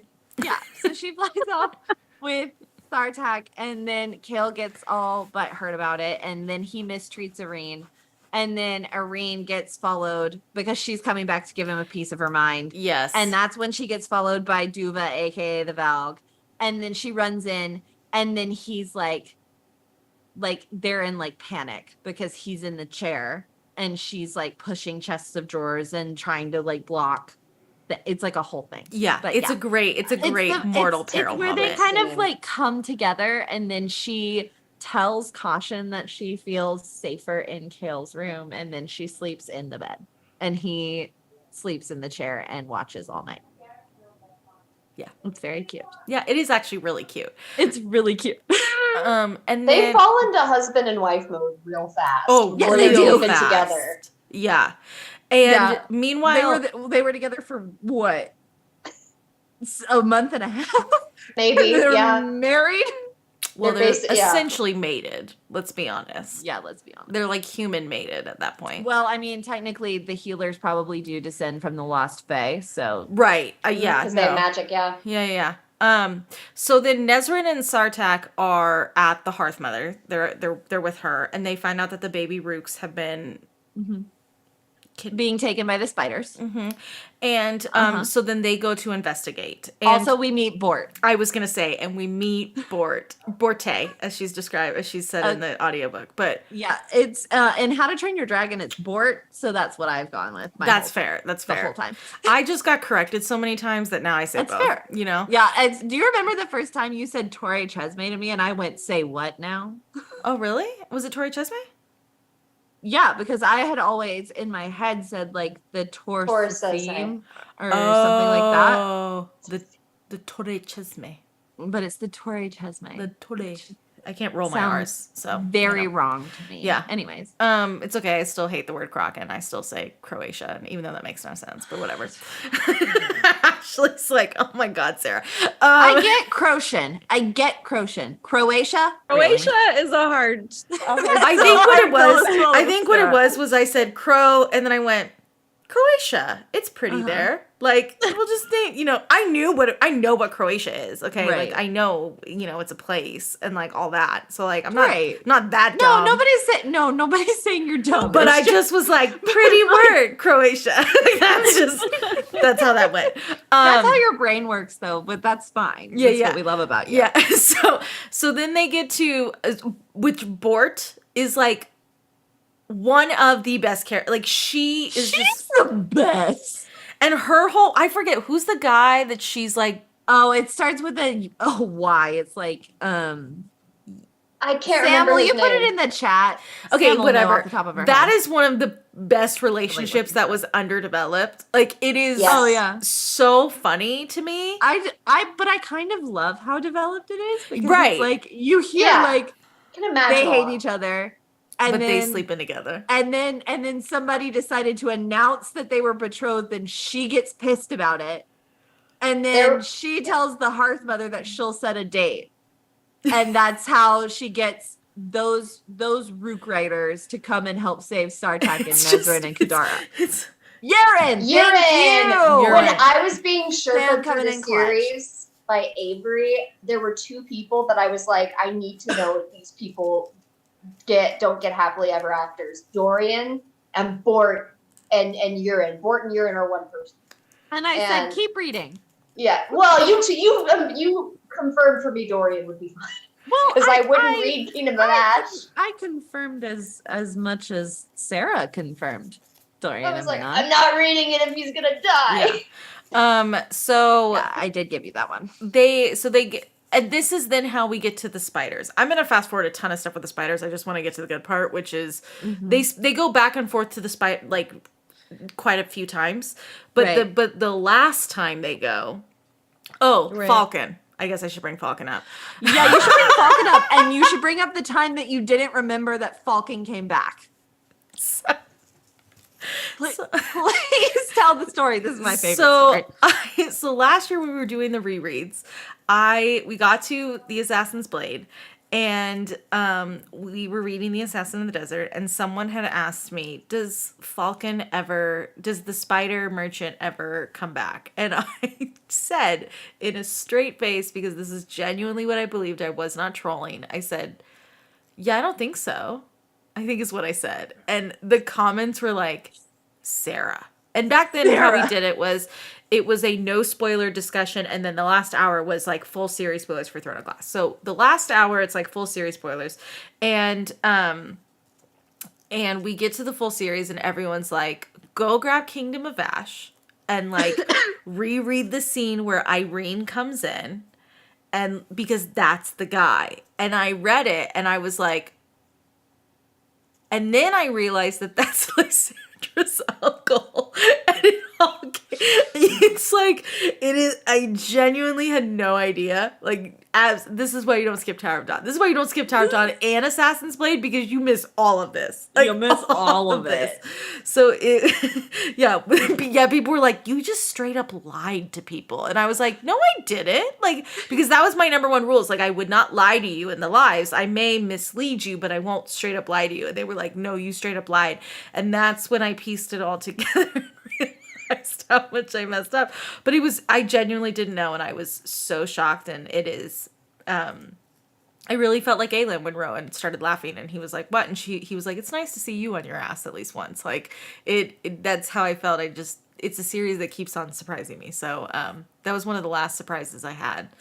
Actually Duvo was a surprise all the way till May of last year. I didn't know about that. And that became a surprise. And I was like, whoa, this is cool. So anyways, but yeah, so the last time they go, well, we find the important thing to know with Falcon is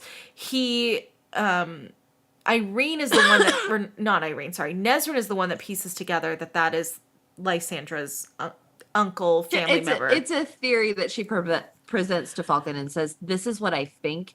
Yes. But like, there's no confirmation, because the description he gives her that we later see is one that is a girl with plain brown hair or whatever, and not a raven-haired, green-eyed beauty. So, yeah. But like shifting. By the way, I strongly believe that Selena isn't Aelin. They are two different people. So yes, I'm not lying to you when I say that. Like, it is something I genuinely say. Selena and Aelin are two very different people in the same body, but it's different people. Anyways, so we find out from Falcon that he's been secretly saving money because he's been going to get the spider silk. So he's been saving money because he wants to send it to his brother's child, who he found out about later in life. And we also find out through this that Lysandra's mother is dead. Yes. Wait, really? So basically he said when Jesus Christ. So he tracks down Lysandra's mom to try to find his niece. I hate this series. I didn't know that. Finds her mother. It literally says, I found her mother on her deathbed, and she described a blah blah blah blah. And said that the last thing she knew about the child, she lived long enough to tell me that she had kicked the child out of the house.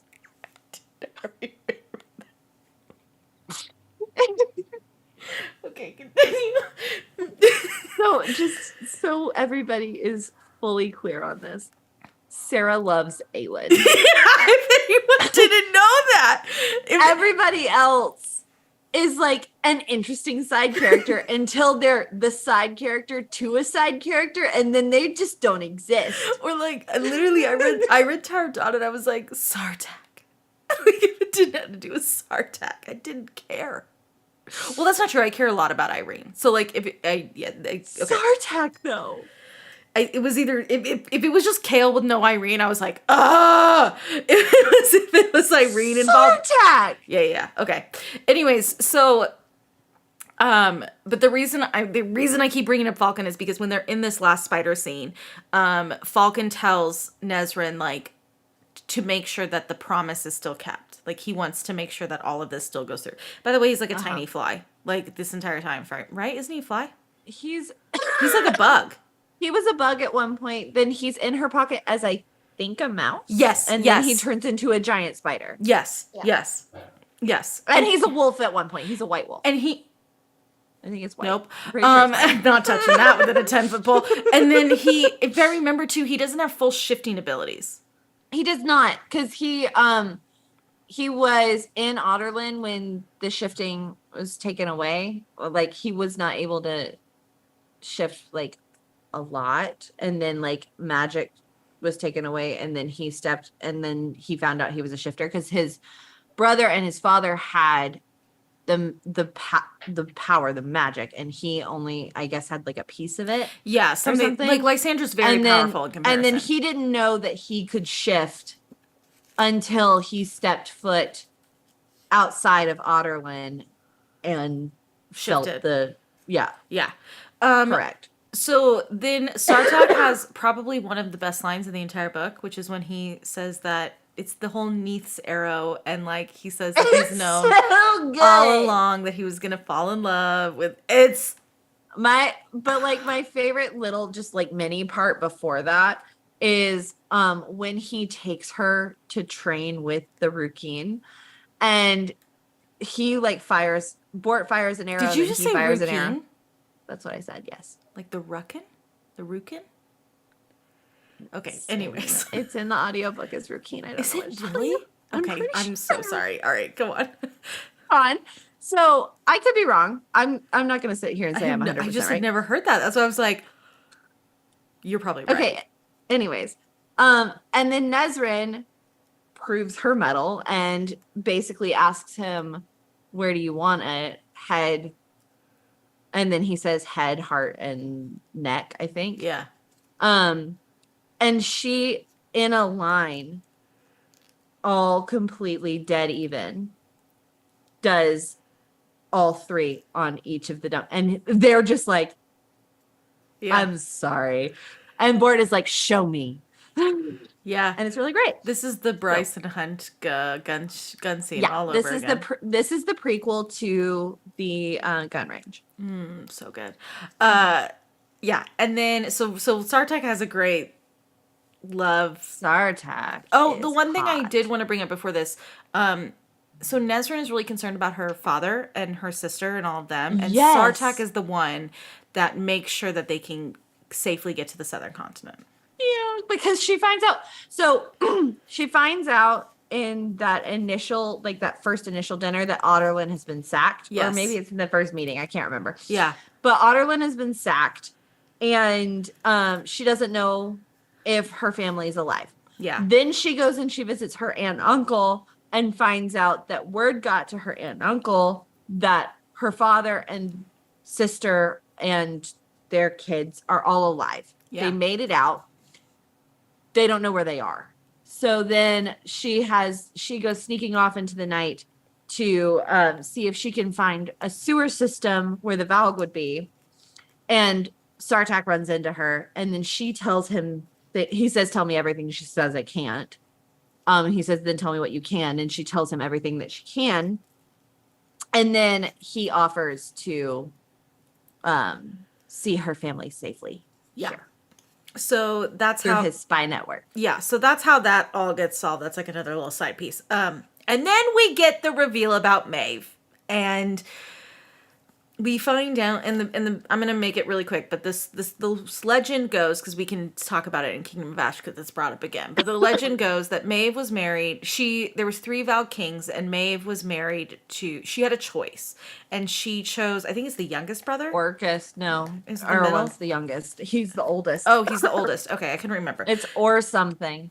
Yeah, Which something like that. I have a lot of other new thoughts about. Anyways, Okay. keep going. So you find out that she was married to him, and that she basically felt kind of bored, and so she started studying gates and word marks, and that's not what she calls it, but that's what it is. And she learns how to hop realms and portals. And so she really isn't into this marriage. She's not really invested into it. And so she hops and she ends up here, and she thinks it's kind of her safe space where she's away from the kings.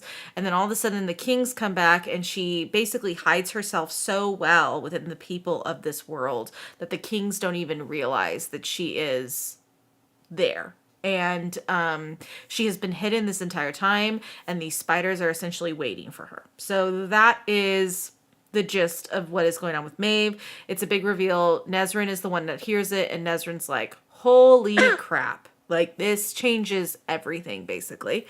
And then they, after learning this information, do their best to get back and spread the information to Kale, and then eventually to Aelin and the rest of the crew. So that is the spiders and the Rooks and all of that fun stuff. So now we can talk about Kale and Irene. The biggest thing with them is then I'm just going to, because I know we're getting closer on time, so I'm just going to say they get to the desert, and we have a great scene where Hussar gets pushed into a lake. I think it's a lake, right? It's a pool. It is a pool. It's a pool Okay. behind Cool. his chair. Yeah. Okay, so she gets pushed, and like everyone is like so concerned that like, oh no, but Hussar laughs it off.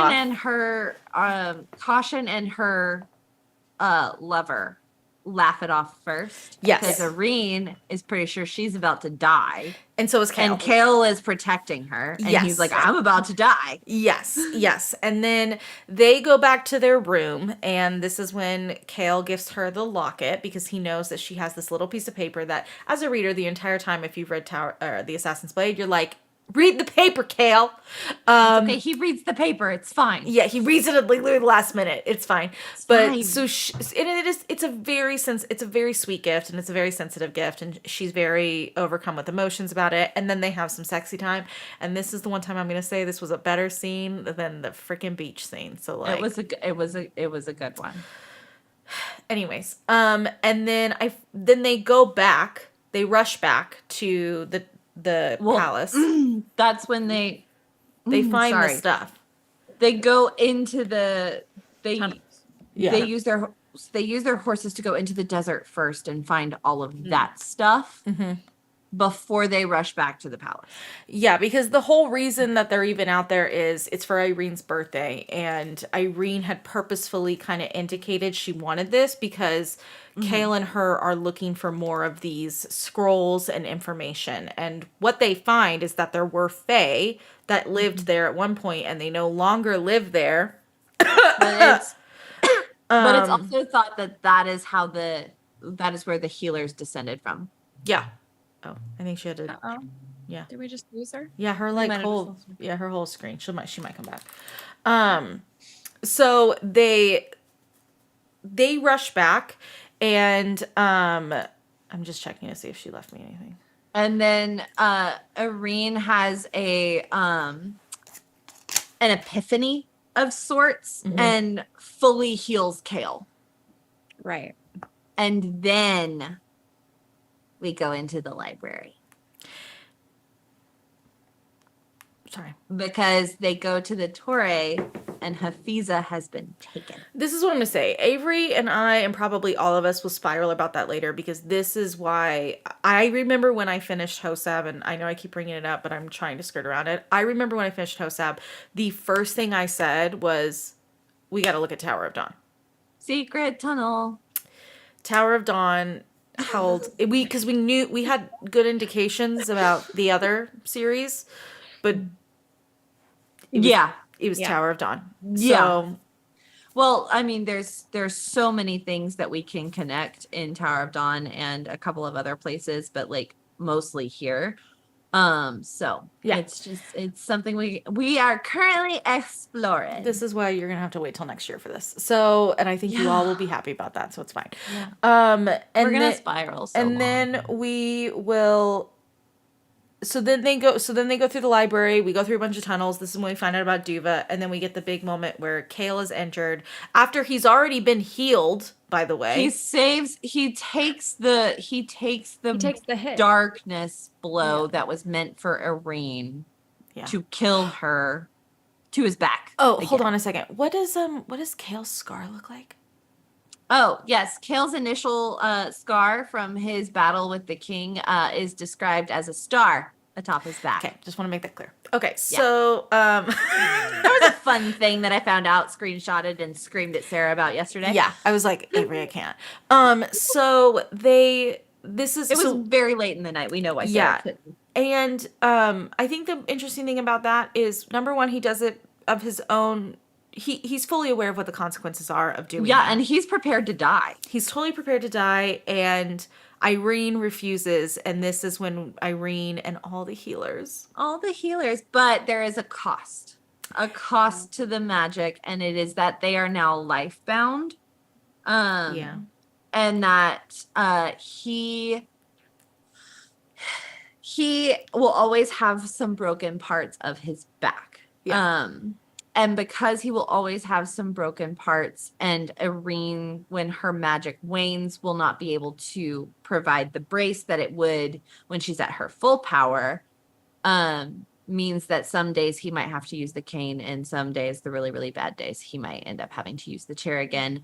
And he literally says it is no burden to her. And because up until this point, he genuinely felt like the chair and the cane was a burden. And this is him fully accepting that it isn't. And it's very he just keeps talking about how they're going to work out war schedules so that he can go battle and then she can heal later.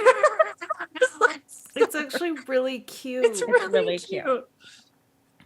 Anyway, and then Irene, so Duva is knocked out by Hafiza. Yes. At this point, Kale is restored to life. He was definitely dying. Yes.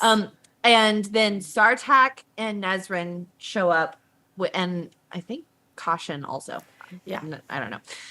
And they bring Duva up to see the Kagan, and then Irene removes the Valg demon from inside Duva while she's been put in this sleep state by Hafiza.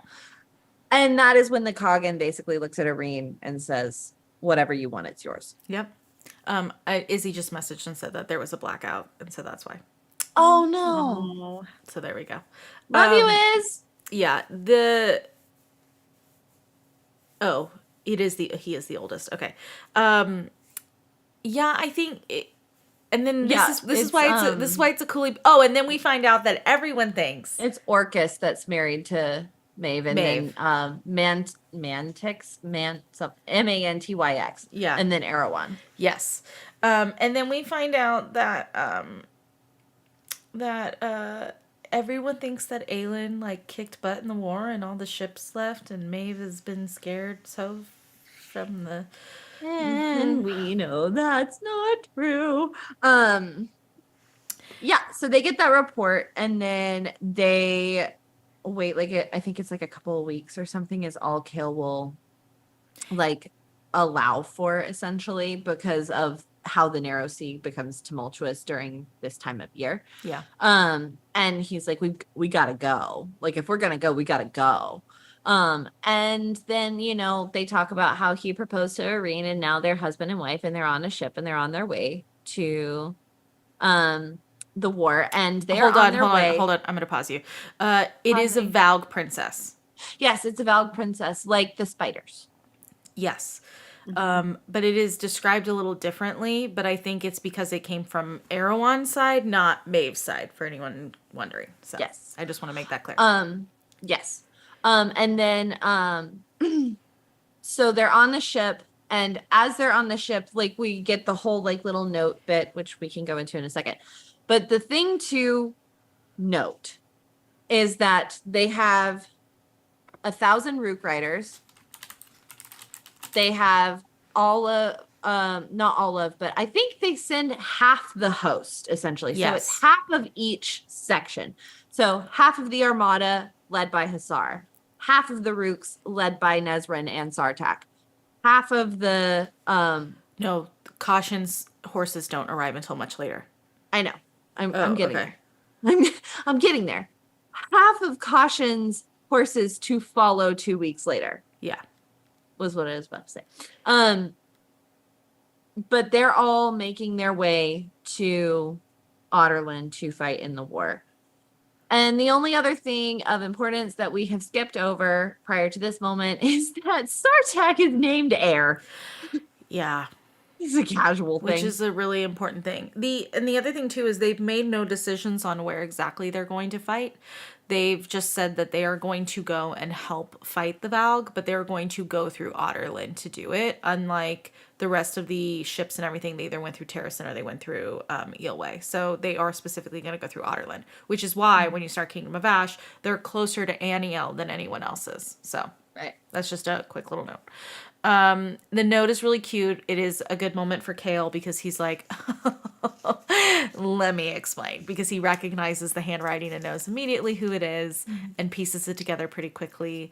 And that's he really says cute it's moment. a long story, and she's like, good thing those are my favorite. And then they go and they decide to have lunch, and he tells her. And then obviously when you read this and you're doing a reread, you do what I did last night at 3:00 in the morning, which is you immediately open Kingdom of Ash for the Aelin, Irene reuniting scene.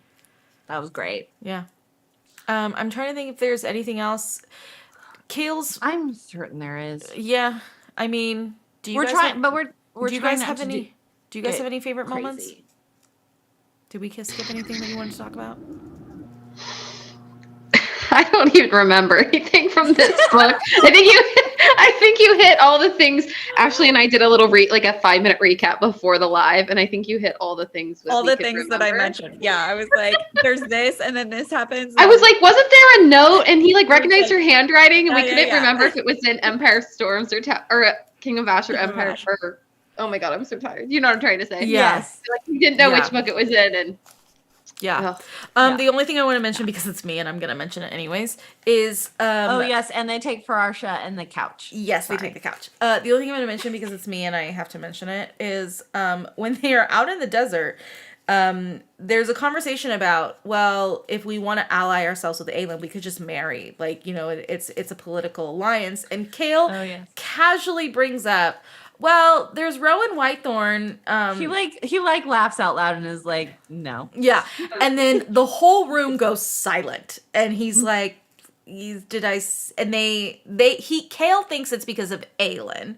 And I forget who says it, but it's one of the brothers. Caution says Rowan Whitethorn always walks away. So I think Hussar says like something about like, should we, you would have to fight Rowan Whitethorn for that. And she's like, essentially, like, I don't remember the exact wording, but Caution goes, because Rowan Whitethorn will always be the one who walks away from that fight. And it is like, my heart just like pitter patters at that, because hold on, I'm gonna see if I can find it because it's just too good not to read. Because it's if you had read it in order when it came out, like this is the little teaser that you get right before. And I'm not talking about the epilogue, by the way. If anyone's like, oh, you skipped Fireheart, I'm not talking about it. Okay, I won't. No, we're not. None of us are talking about it. Oh, there it is. Because Aelin would burn for them to ash. No, because Rowan Whitethorn always walks away from a fight. That's why. That's what it is. Yeah. Hussar says that. Yeah. And then Caution, who answered softly. Because Rowan Whitethorn will always be the person who walks away from that encounter, not the assailant. A pause of silence. So good. Oh, I love it so much. My man. Sarah, your mic completely cut out. Oh.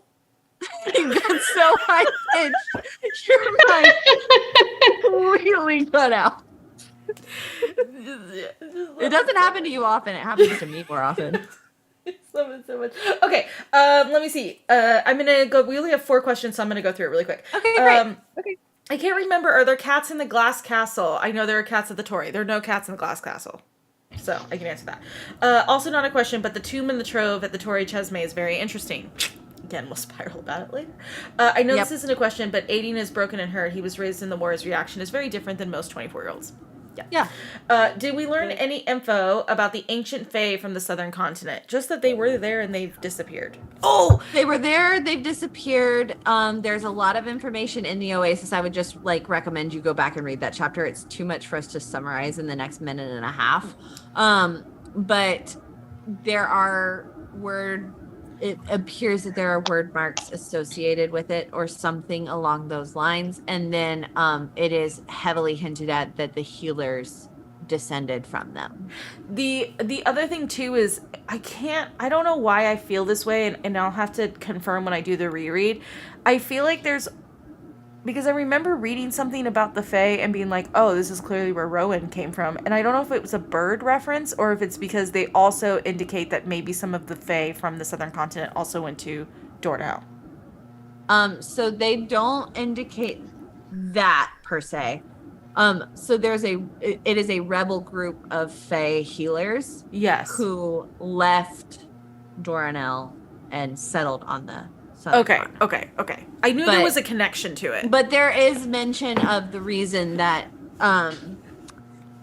Maeve covets her healers so much. Yes. And then also she always has an owl with her, which is the symbol of Silva. Yes. And they think means that there is a trapped Fae healer that is always with Maeve. And they also think we didn't go over it, and honestly we'll probably save it for the podcast, but I think there's 36 gods for... There are 36 gods. They are not all listed. They are not all listed, and it is in more gods than what is named for Aurelia. So very different type of system, I said, I was messaging with Sam earlier and I said 36 gods. And then I said 36, counted them myself, and I used the gift. And she was like, how have we never used that gift for this before? And I was like, I don't know. But I promise you it'll be in the notes. Yeah, that's a good point. But yeah, I think that's pretty much it. We did it in 2.5 hours. I'm quite proud of us. And I mean, we didn't really start right at 9, so. No. You did a good job. It was actually less than 2.5 hours. I feel considering you and I usually talk about this stuff for 4 hours, I think we did really good. Yeah. We reined it in. Yeah. Okay. Any last minute questions about Tower of Dawn or Queen of Shadows? I'm going to give you or not Queen of Shadows, sorry. Tower of Dawn or Empire of Storms. I'm going to give you I don't know, 10 minutes. The Rowan quote that makes me cry every single time is when this world is a forgotten whisper of dust, and I die every time. Every time. If I even hear it or people talk about it. Kate, you were giving me a recap of one of the things and you started reading another quote. Oh, the ending at the when Aelin was saying goodbye before the whipping. Yeah. Goodbye. And I literally started when this world is a forgotten whisper of dust. I will always love you. There is nothing that I can't give you. Nothing that. Oh my god! I can't even so good. Are we doing a spoiler for A Light in the Flame? Yes, I don't know when. I haven't read it yet, so I have 120 pages left. But what chapter are you in? 37, I think. Are they still? Okay, I'll ask you. I'm a chapter away from when we find out about what's our name reasoning behind the thing, but I only know the thing because I flipped forward because I couldn't handle not knowing the reasoning behind a certain thing. Oh, so I know that reveal is the next chapter because I literally flipped forward. Somebody said, "What's our name count for Aelin at now?" Honestly, guys, I was supposed to be keeping up with that, and it's been a minute. So I need to get through Empire of Storms and Tower of Dawn because I think that Hussar calls her a couple of names. What are you doing? I was trying to find something about Aelin, and then I saw we didn't even talk about Karn. I can't.